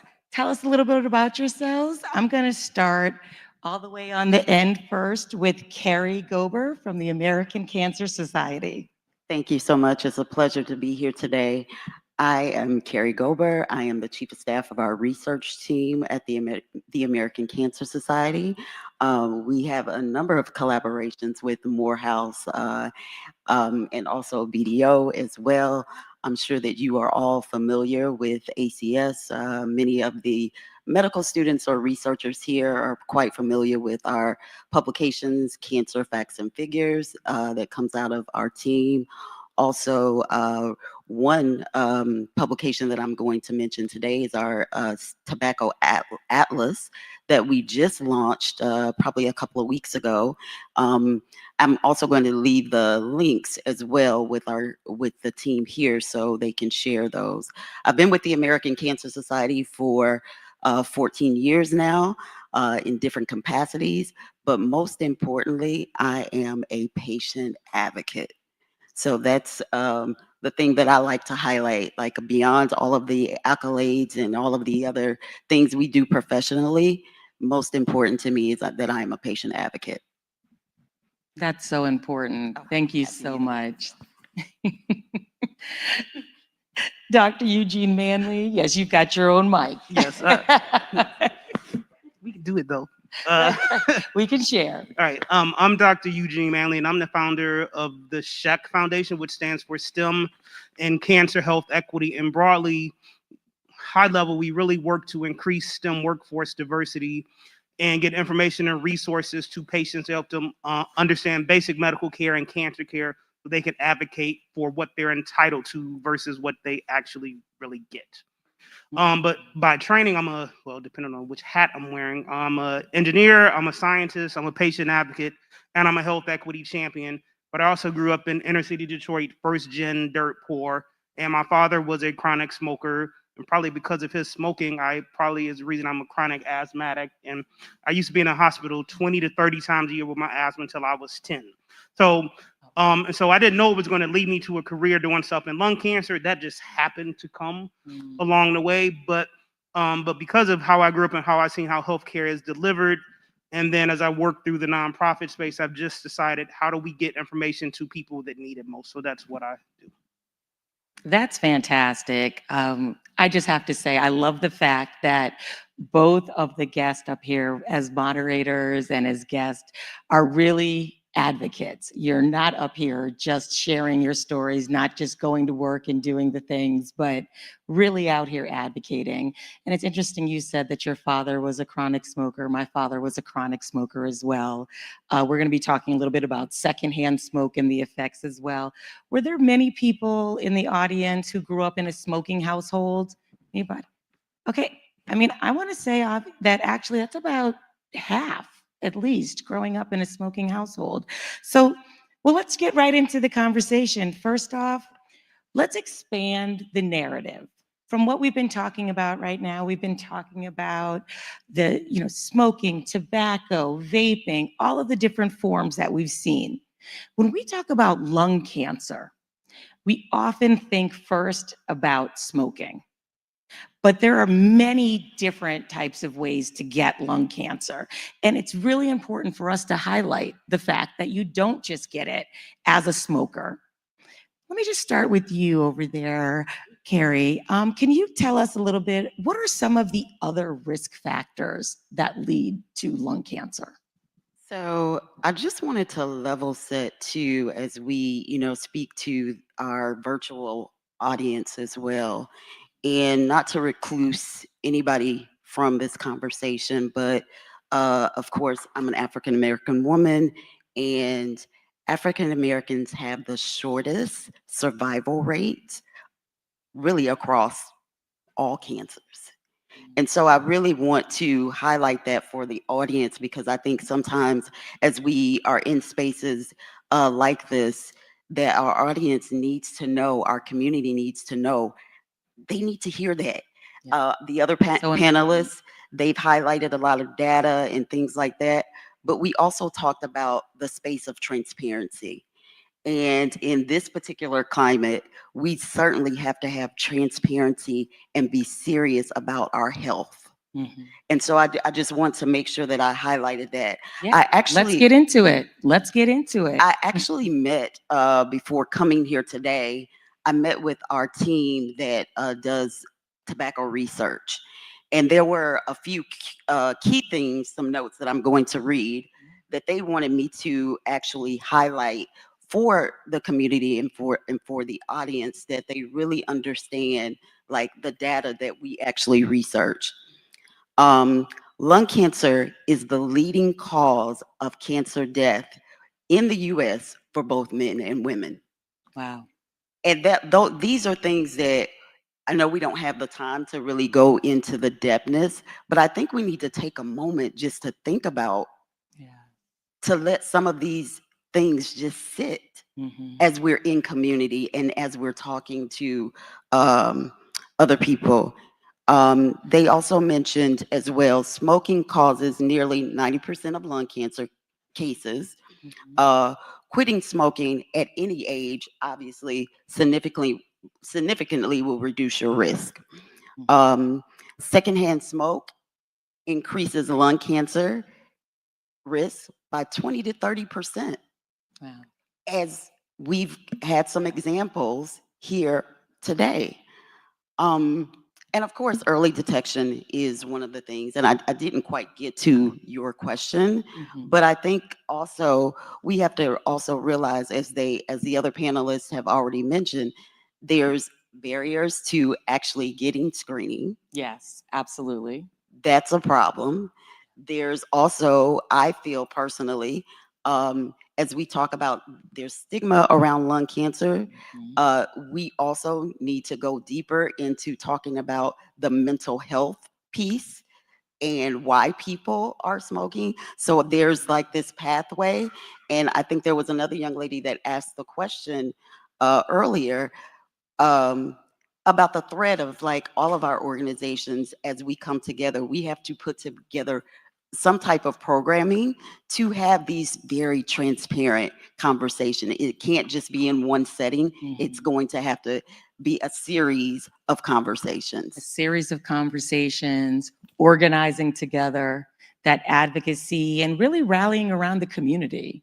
Did you want to add on to that, Dr. Mann? Yes. So I will say roughly 60%, if the numbers right, of lung cancer is probably due to a history of smoking. That doesn't mean that because you got lung cancer, you were a person that smoked some. Unfortunately, with the anti-smoking campaigns of the late 80s, they did a great job of giving you this graphic language and saying, well, you know, smoking's bad and evil and you're going to die. And so that became permeated in society. So that leads to some stigma on top of the other stuff. So unfortunately, now you get people that will say, oh, well, you got lung cancer, so you must have deserved to get it. So whether you have a history of smoking, you do not deserve to get lung cancer. But if you hear someone with breast cancer or prostate cancer, oh, I'm sorry, what can we do to help? But then the person with lung cancer tends to be ostracized. But the other risk factors, the second leading cause of lung cancer is radon. Specifically states like Kentucky, where you know the distilling of whiskey, and as it goes over the lime water, it leaches more radon out. States like Pennsylvania with high radon. So in the 80s, I don't know if they're doing it much now, they started to talk about radon detection and mitigation, but we haven't heard as much of that. But that's the second leading cause of lung cancer. And then the other risk factors that we don't talk about or often brushed by, indoor cooking modules, job exposures like firefighters, brush fires, I'm trying to think, genetics, disposition, you know, indirectly SDOH, more so where you live. Like, are you near toxic dumps, or are you living near freeways? Because redlining is one of the leading causes of lung cancer, just putting people in places where they have to breathe bad air. Air pollution, so airplane exhaust. So those are other risk factors that aren't often talked about. And what people don't understand is there's also, maybe now because they're doing a better job of early detection and survivorship, we're now getting more people show up with lung cancer that don't have a history of smoking at all. And they probably always have been there, but in the 80s, everyone just assumed you had a smoking history. So particularly Asian females have some of the highest lung cancer rates, and they have no history of smoking at all. And we still don't know why, and we're still trying to understand it. And then I'll touch on an aside point that someone asked about screening guidelines and why don't we include vaping. The actual guidelines are really based on pack years of smoking history. And that is actually a hard concept under, but pack years really, at high level, a pack year is you smoke a pack a day per year. That's a pack year. So 20 pack years means you smoked a pack a day for 20 years, or you smoke 2 packs a day for 10 years. So people always misunderstand smoke, you know, pack history. But we also, sometimes when you're working with underserved communities, you have to ask the question a different way than the guidelines tell you. And if you do the guidelines, you'll never get the answer out. So you have to work with people to understand how they are actually going to say they use the product. Thank you so much. I mean, thank you for bringing that up. There are a lot of factors that do go into it. And I'm glad that you brought up radon. You actually stole my thunder. I was going to bring that up next. And one of the reasons is, like you said, radon is the #2 cause of lung cancer. Tell people, especially our audience at home, what exactly is radon? How does it contribute? And why are Black and brown communities more susceptible to having exposure to radon in their homes? And also, why are they less likely to know that they either have exposure or that they even need to get tested, and how to go about that? There's a lot of misconceptions as well about what goes into the testing, the cost, and all of those things. And yet, it seems to be that there is some disproportionate exposure to radon. Who would like to take that one? Well, also, I know radon's a colorless gas. It's a natural product. You know, and it partially impacts you because of radiation. So the thing is, we don't really. That's all I got on radon. I used to know more, but Well, what I will say, a lot of it we do know that it is a lot of times in the soil. It shows up in the yep, foundations it of shows the up. home. So this is why we were And it ends up talking in a about lot of testing. homes, and not necessarily older homes. It Correct. could be even newer homes. And I will say a radon test is only $20 to $30. Where could you find one? Oh, no, now you can. I've heard that you could find them at you can Google. Big box home stores. Google. Big box home stores, from what I heard, for $20, and yet a $20 test And could perhaps save your whole family's life or your exposure. And I think radon mitigation, that's a little more expensive. That might be in the, I think I looked at some numbers, maybe in the $700 to $1,500 range. But it's, you can mitigate radon, but you know, often we don't do enough of educating people about the risk of radon, and you don't even know it's in your home to go get the $20 test, let alone go into the mitigation. I mean, how do you even know what you don't know? And yet there's more radon exposure in Black and brown communities disproportionately.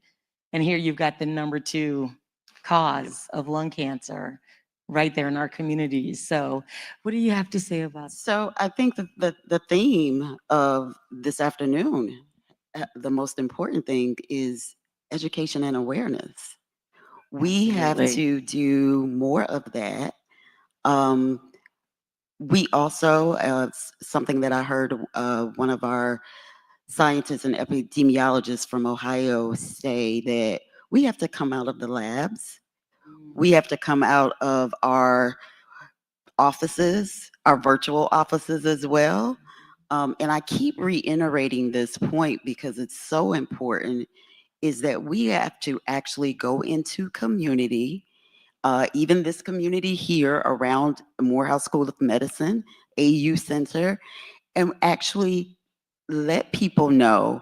I encourage our researchers to come out and help people understand the science that you are doing in a very lay, way, because we know that there's medical mistrust. People are not, even when we talk about clinical trials, and I know that's another topic, but all of these things have a thread into better health outcomes. So that's, I think that's the most important thing that I've got out of a lot of the conversations today. It's the education and awareness. Think about when you see the trucks that go out to a community resource fair or something like that. What if they handed out $20 radon kits? You know, handed them out to people. You know, that could be an education right there with a little pamphlet about, you know, just put this out there, you know. Just interesting ways to kind of think about when we talk about what are our next steps that we could look at. But you know, one of the big things you talked on, Dr. Manley, that I think is really key is the stigma. Just like you said, when you hear from people different types of cancer, you never want to hear from someone a diagnosis. But when someone says, I have lung cancer, when on top of the diagnosis, people act towards them that, you know, you did this to yourself.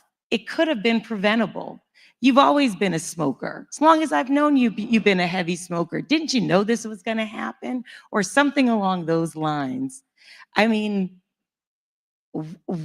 how does that affect treatment for someone who's a smoker in terms of them following up on treatment? How does that affect research dollars? Do research dollars go towards lung cancer as much, from the American Cancer Society? Does research dollars, do they go as much to lung cancer as they do to other cancers? Or do they consider that something that this is almost like a preventable, even though we now know how many other ways there are to get smoke, to get lung cancer? And there's even advocacy, people feeling like they want to be advocates for lung cancer when there is a stigma. So I'll start first. It's certainly a priority of the American Cancer Society. We have a national lung cancer roundtable that comes together scientists, patient advocates as well. Also, we have an advocacy arm of the American Cancer Society where they are going to, like, the legislators and talking to them about tobacco policies and things like that. So it's certainly a priority of ACS. For sure. We, as you all know, that funding for research is under attack at this particular moment, but we will continue. Our teams are continuing to fight for more funding. We also fund external research from our extramural teams, where we fund other scientists outside of ACS as well. Many of you may know about that, but I don't want to say that we have there's breast cancer. It's all cancers. We are trying to end cancer for everyone.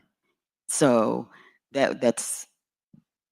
So I'll let Dr. What would you say, Dr. Manley? So what I'll say, even though we know lung cancer is the leading cause of cancer death in the US and worldwide, it gets way, way, way less funding and attention than breast, colon, and prostate.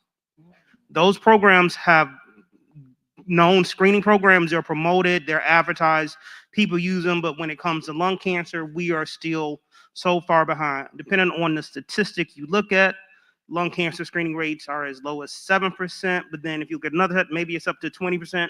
It's still not as high as it needs to be, but a lot of this is educating physicians, providers, patients about the need for screening and why it's important.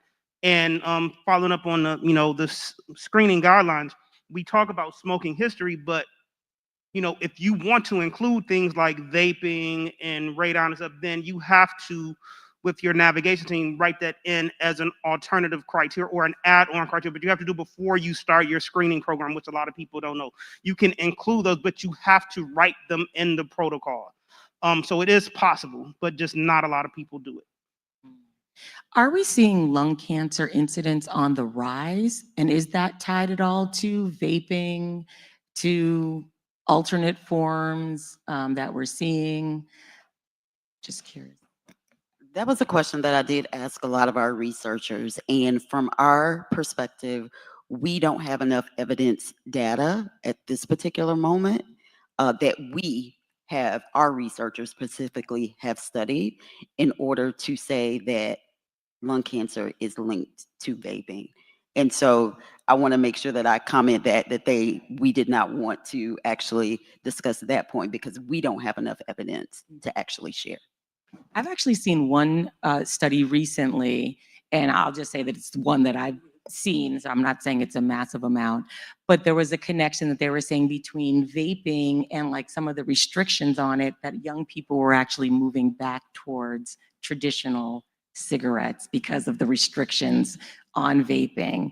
And I just think of all the work that organizations, that like CFTK has been doing, the American Cancer Society, all kind of organizations to really prevent smoking with young people, and to now see that reversing, just coming kind of backdooring its way in with vaping and with different things and the flavors and everything. And then now the restrictions come up, and then now they've been kind of introduced, it sounds like, into tobacco, and now finding their way back when so many strides have been made. Is it disappointing to you with the American Cancer Society to see, do you feel like the strides that you guys were making against traditional cigarettes now that you're seeing more things like e-cigarettes and the vaping and the hookah popularity and stuff?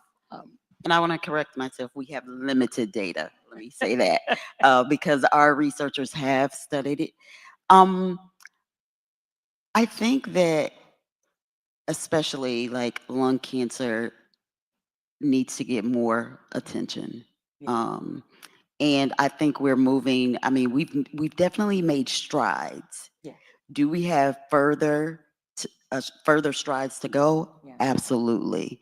But that's gonna, again, it takes a collective to make those strides. It's gonna take research, it's gonna take policy, it's gonna take physicians, it's gonna take everything that we've talked about again today, providers, insurance companies to come together and really like parse out like how we move this to the next step. Because we have been working on lung cancer or working in the space of research for a long time. Absolutely. Dr. Manley, talk a little bit about the work that you do and the Black and Brown community. All right. What are the next steps? So before I do that, one, I want to say that the lung cancer funding has really been drastically cut. Like basically the DOD program, all their lung cancer funding was cut this past year, which really was another path to funding for a lot of researchers that couldn't get the NIH or ACS grants. So lung cancer still is woefully underfunded. So part of the work, I do many things. Part of the work that I do is, my training is a molecular biologist in lung cancer and combination drug therapies that transition to patient advocacy. But I've seen, talking to a lot of Black patients, the things they lament are not having access, not being offered biomarker testing, having symptoms misdiagnosed, not being heard, bias in hospital interactions, whether it's with doctors or the staff, those are two of the biggest things that will keep a person from coming in or out of a clinic. Like if they don't feel they're listened to or respected, then why should I bother?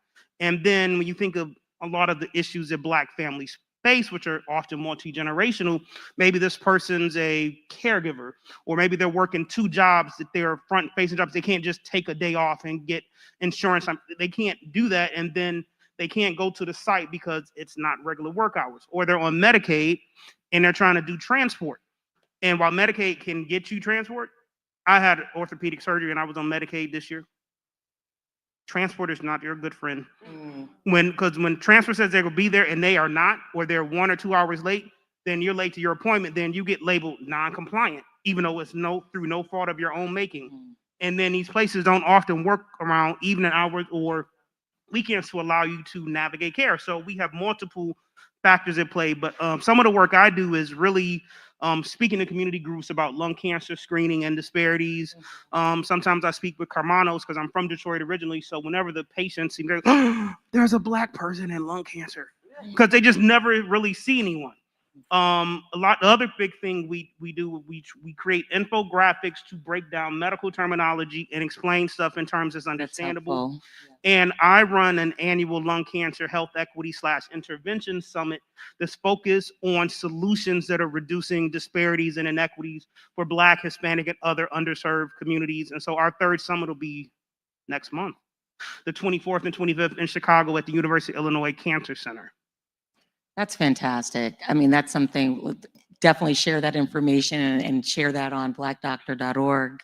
I also wanted to share too that sometimes, again, both of my parents were diagnosed with colon cancer and breast cancer. But when we talk about biomarker testing, we also need to clarify for the community that is not free. And so while we encourage those things, and it's very biomarker testing, genetic testing, that also comes at a cost and is also a barrier. Yes. So again, that advocacy, talking to, providers, insurance companies, my hope would be for a lot of these tests to be preventative, like regular preventative care. Like how you get a mammogram. Exactly.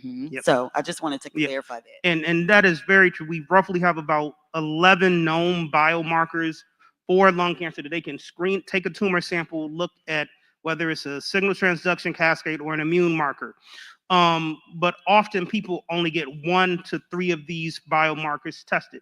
So if you only get 1 to 3, but you may have one of the others, then you have just, your doctor, whether by design or not, has just done a disservice, because then you don't even know what you might possibly have a treatment for. And so many people miss things that they could catch early. But then even if you get treated, the other downside is then the long-term cost. And that's a whole separate issue. Well, one of the things you guys mentioned, and I love that you're talking about the barriers, because that's something that's really big, and we have to acknowledge that for the community. Particularly, like you said, the cost of the testing, whether insurance is going to cover it. If you don't have insurance, you already know that you're at a disadvantage right there. What do you say to people to advocate for themselves? Like you said, when you go to your physician and already you might face a bias at the hospital, you face a bias at your medical center. I'm thinking of that person who lives in a household where they're not a smoker, but somebody in the household is. They're asthmatic. Maybe they don't know that they're living in an area that's in a highly polluted area, or they do know that they're in a highly polluted area. I live in New York City. There was a lot of residual effect from 9/11 that we're still seeing today with first responders. A lot of lung conditions that came out of people breathing that air that just lived in proximity, weren't even down there, as a firefighter or a first responder, but just lived there and breathed in those particles into their lungs that face complications. How do you go about advocating for yourself to get whatever testing or the next step is? So, what I have encouraged a lot of people, and even within my own family, you have to have a care team outside of your physicians, outside of your doctors. The collective of this group is a Talk care about it. team. Yeah, who's in the care team? Who do we need? And you also have to use leadership courage when you need to hire and fire some people that are part of your care team. I'll use myself as an example. Sometimes when I'm looking for a physician, I go on, I guess it's the report of different doctors and things like that. But I realize too, it's Dr. Manley, it's you, it's the other doctors that are in the room too that need to be a part of my care team. And also even some nurses or some patient advocates also need to be a part, because they all are in different capacities and can help advocate for you and or can interpret some of the information that's given to patients. So I think that is important to make sure you reevaluate who your care team is, who your support system is, even if they don't have a medical background. Yes. Sometimes it's good to have just 2 or 3 second, fourth opinions. I love that. Going down to the fourth opinion. You need it. You absolutely need it. Yep. I'll concur, because the hardest thing for someone to get is a lung cancer diagnosis. You'll be in a doctor, they'll give you this big binder of all this stuff, and I guarantee you're not thinking about anything in that binder. You're thinking about my family, what can I pay for, who's going to look after them, am I going to lose my job, am I going to keep you are not thinking anything about it. So if you can, not all places have them, but if a place has a great navigator, nurse navigator, patient navigator service, they can help you try to understand the terminology and treatments and try to help set you up. But you also need a coordination of a whole care team, which is easier said than done. They all need to be on the same page and looking out for your best interests, not theirs.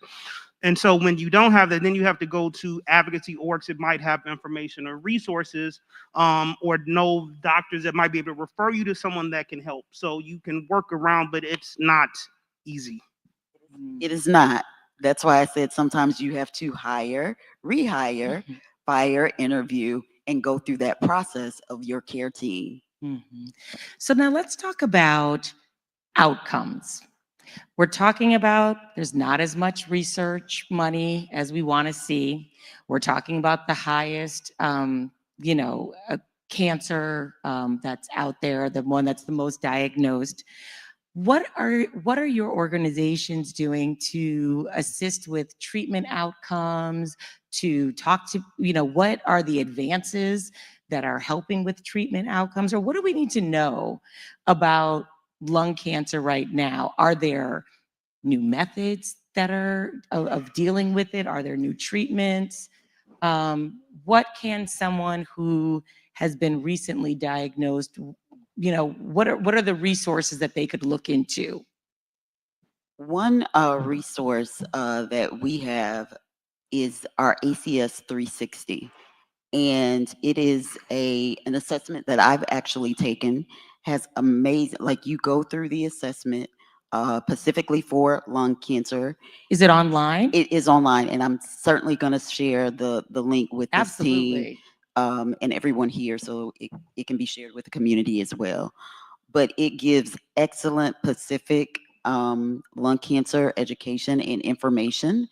And also, obviously, you can call ACS, our 1-800 line. We have 24-hour employees and staff that can help and assist with helping you navigate.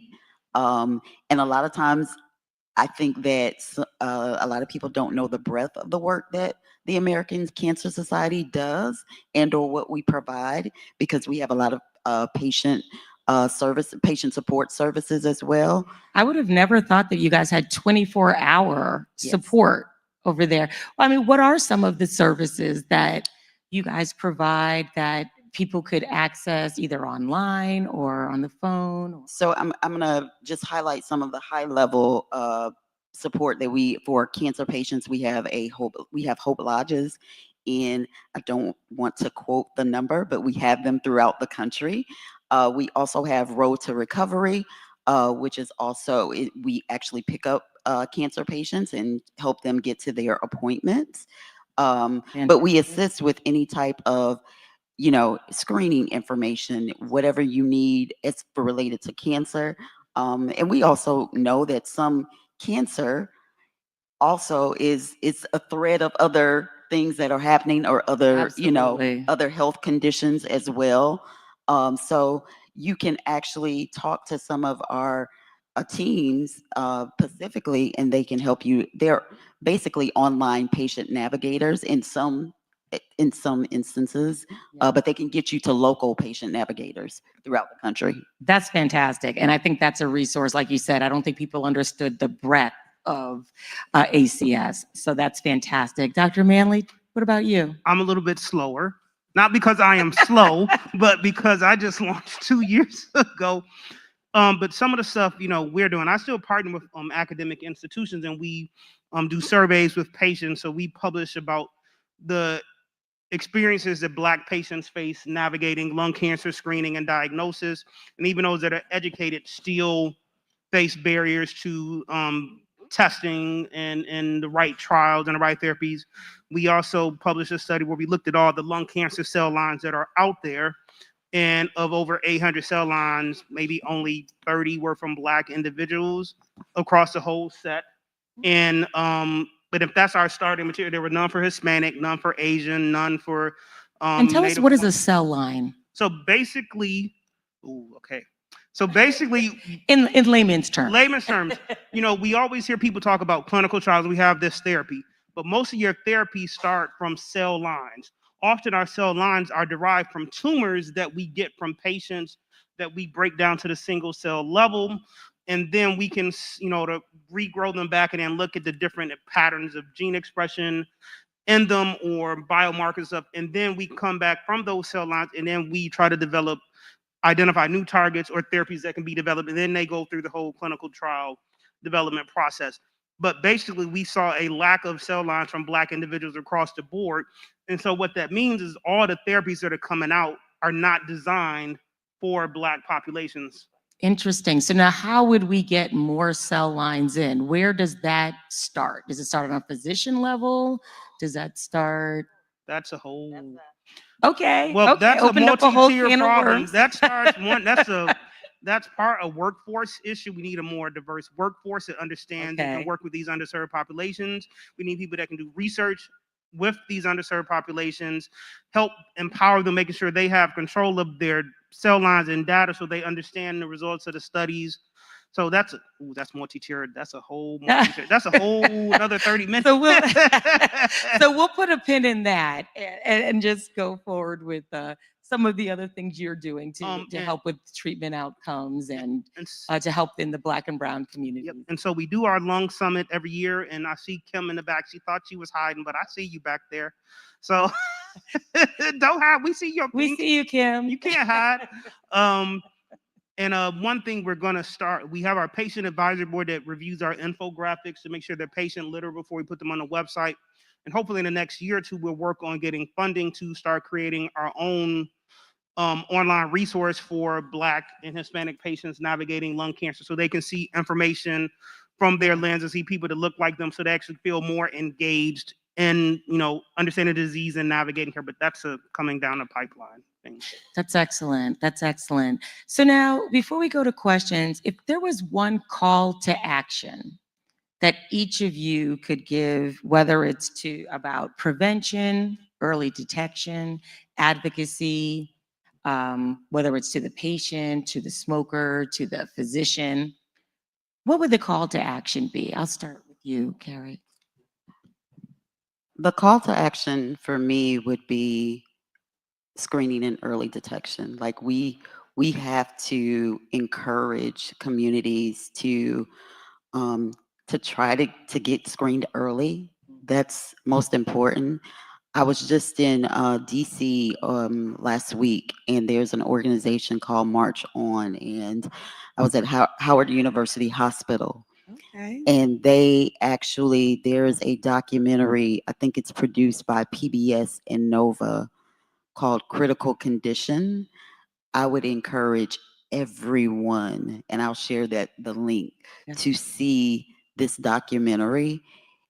If we were to share it in communities, it just opened up, I've been in public health now for 14 years, and it opened up even my trajectory of, it's called critical condition. And it opened up even more so my insight, even as working as a chief of staff in research, I have to personally do more. And so again, that would be the call to action, is that let's come together, let's educate, let's provide education and awareness. And screenings. And screening. Let's also try to, from this group, build some type of next step. I don't know, I don't always like to use the word coalition, but let's come back together from this group and say, okay, when are we going to meet again? When are we going to go out into community together as a collective of all of our organizations, the students and medical students? When are we going to come together and say, encourage our young people to actually have careers in science? I think a lot of our young people think it's just doctors and wonderful. We need more physicians. We also need more representation in clinical research coordinators in other aspects of medicine and science. 100%. Workforce development is huge, and it's definitely a huge priority that we need to focus on more. And that is what's going to help us. And now that I'm knowing about the cell lines, without even knowing the whole story, I know that we could use more people in doing that work as well. Dr. Manley, your call to action? Well, since he took my workforce stuff. Just a little bit of it, so you can elaborate. So, my big thing, I can make a call for a diverse workforce, but making a call for it and it actually being implemented are two different things, because they're still, letting kids know they can go in these STEM fields early, helping them navigate those degrees and degree transitions and getting them the mentorship to get to the next stage. And then how do you help them navigate medical systems, research systems that don't necessarily want to listen to them talk about the issues that impact their communities? And if they raise too many issues, then you're labeled a troublemaker, and then you can't advance. So my other call to action would really just be treating all people with lung cancer with respect and dignity. You don't know what caused their lung cancer, what their life history is, what their family, but they all should be treated with dignity and respect, not just judged or prejudged. And that's the best thing you can do for people. I love that. I think that is so key. And yeah, and also if someone has lung cancer, don't ask if they're a smoker. That doesn't need to be the second question either. It's irrelevant. It's irrelevant. So I just want to move into the question portion, see if we've got any questions from the audience. I see Dr. Ashanti has, is that Kim? It's Kim. Oh my God, Kim, you got up. Wow, I'm so proud of you.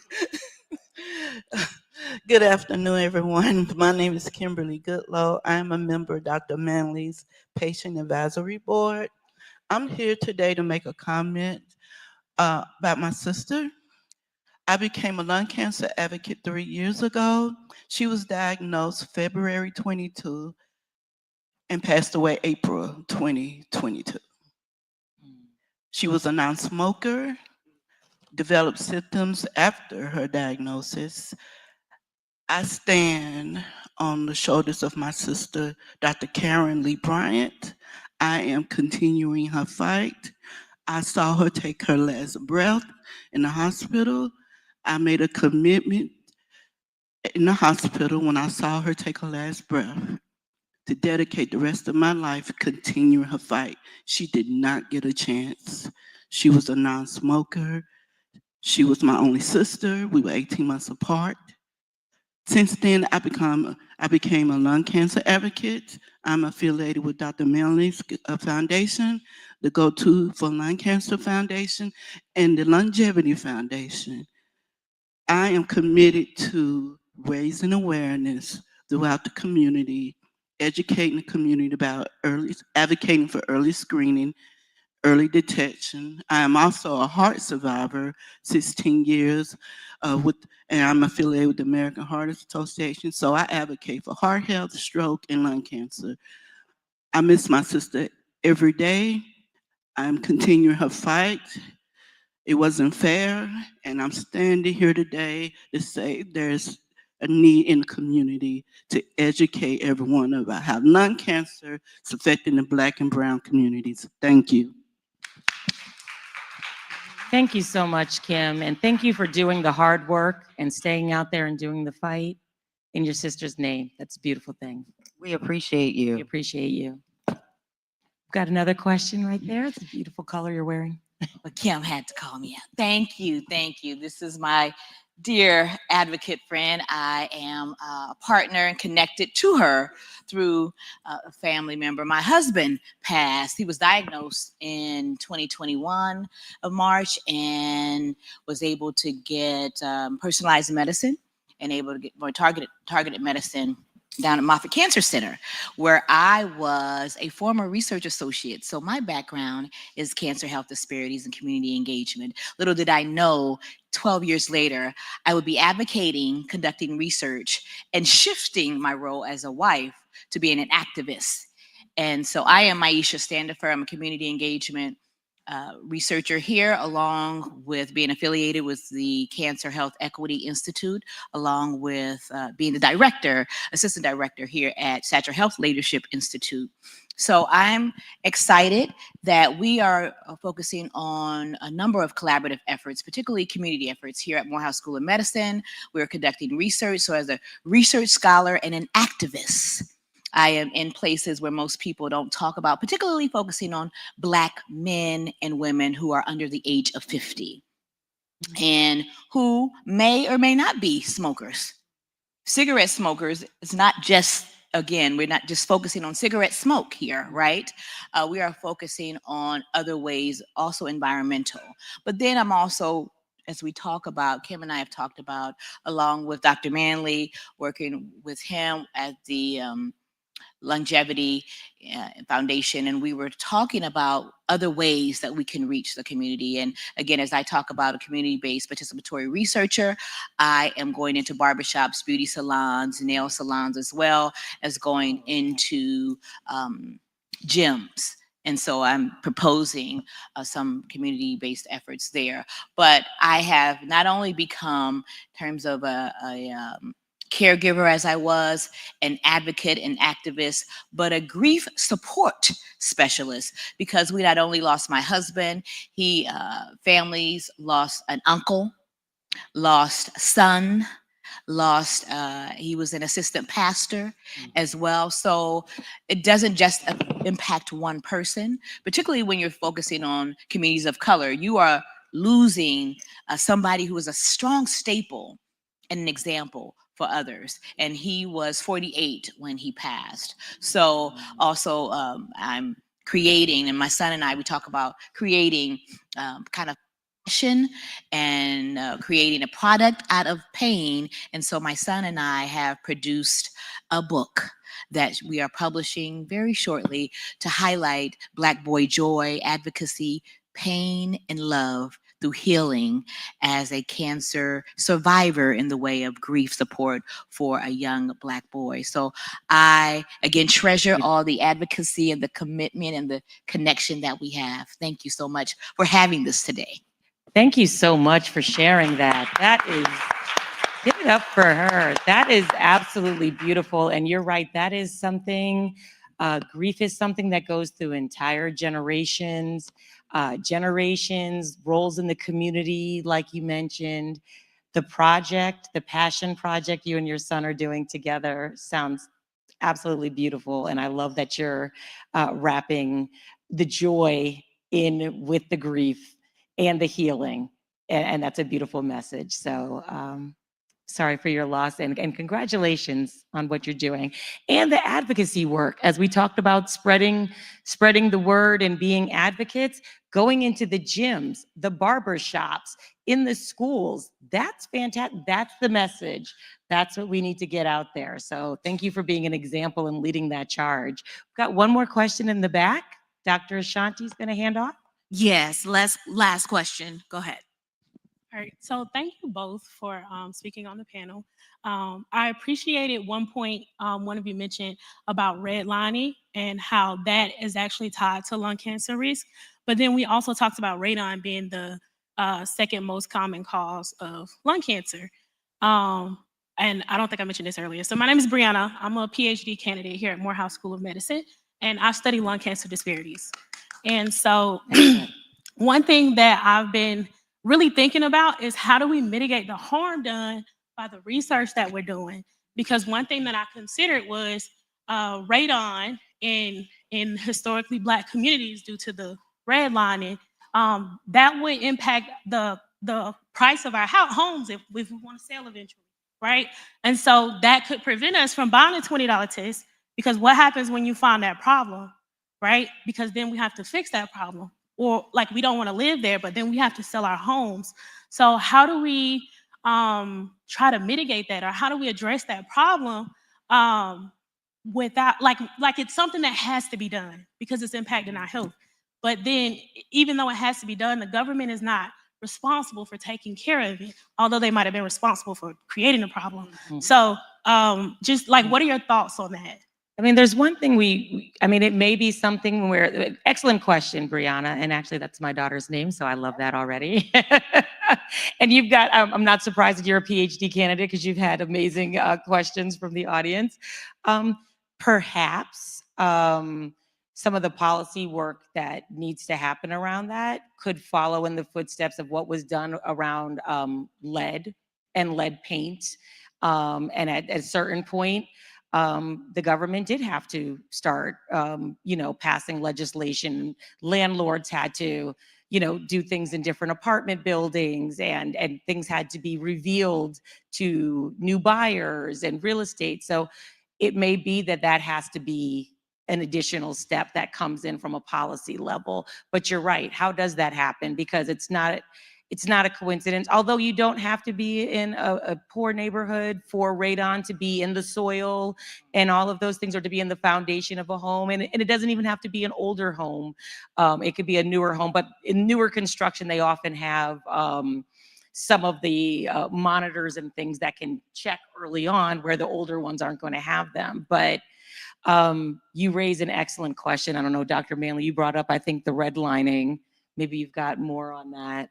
Well, I didn't per se have a link with redlining and radon. It was just redlining and lung cancer risk because you put people in high risk communities with the crime and the pollution and the freeways, The pollution, and absolutely. and then if you think about even just you're in a violent neighborhood, then you have all the stress on top of the stuff, and so that combined to really Smoking rates may be up higher. then as there's well. smoking, then there's people that don't have history of smoking that get lung cancer. Then how do you measure those? And then you have the secondhand smoke, which we know is a risk factor, but I haven't read the research. I don't know to what degree. I know secondhand smoke is, of course, major risk factor, which is why they went through all the stuff in the 80s to get rid of stuff in airplanes and cars and vehicles. So did I even answer the question? I just You did.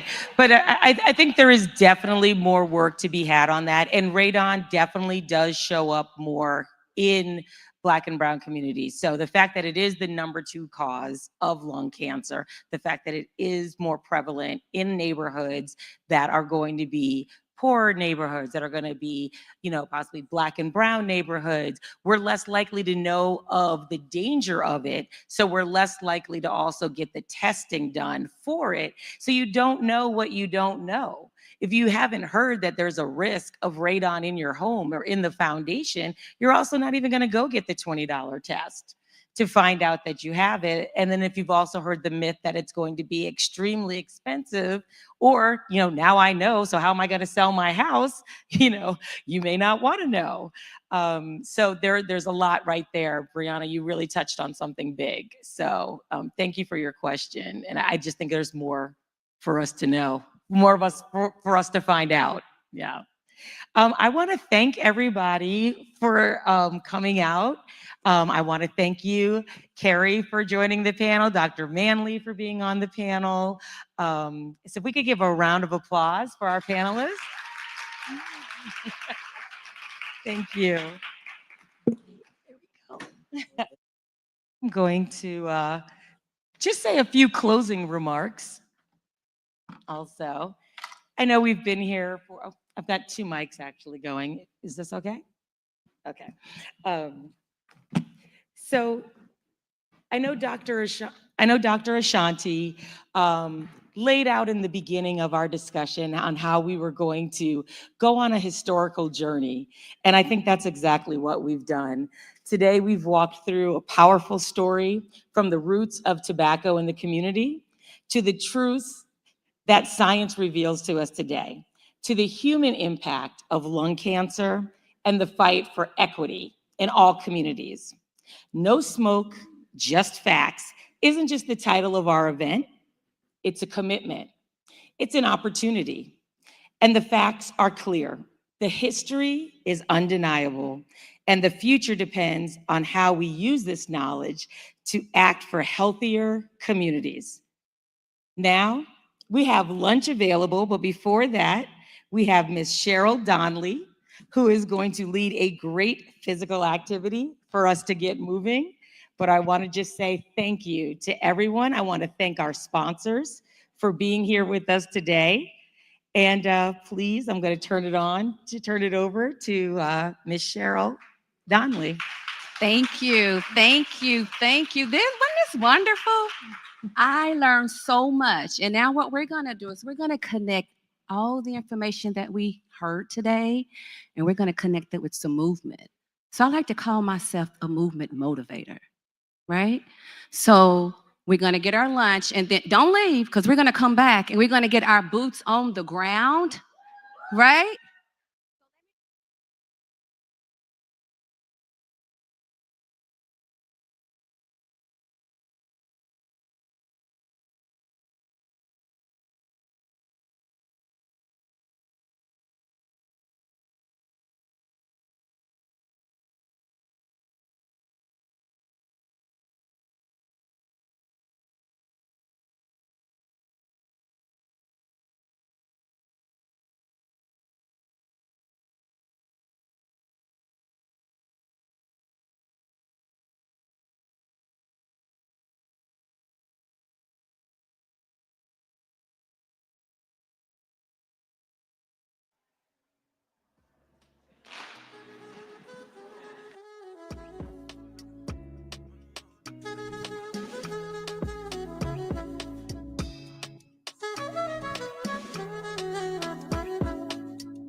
It goes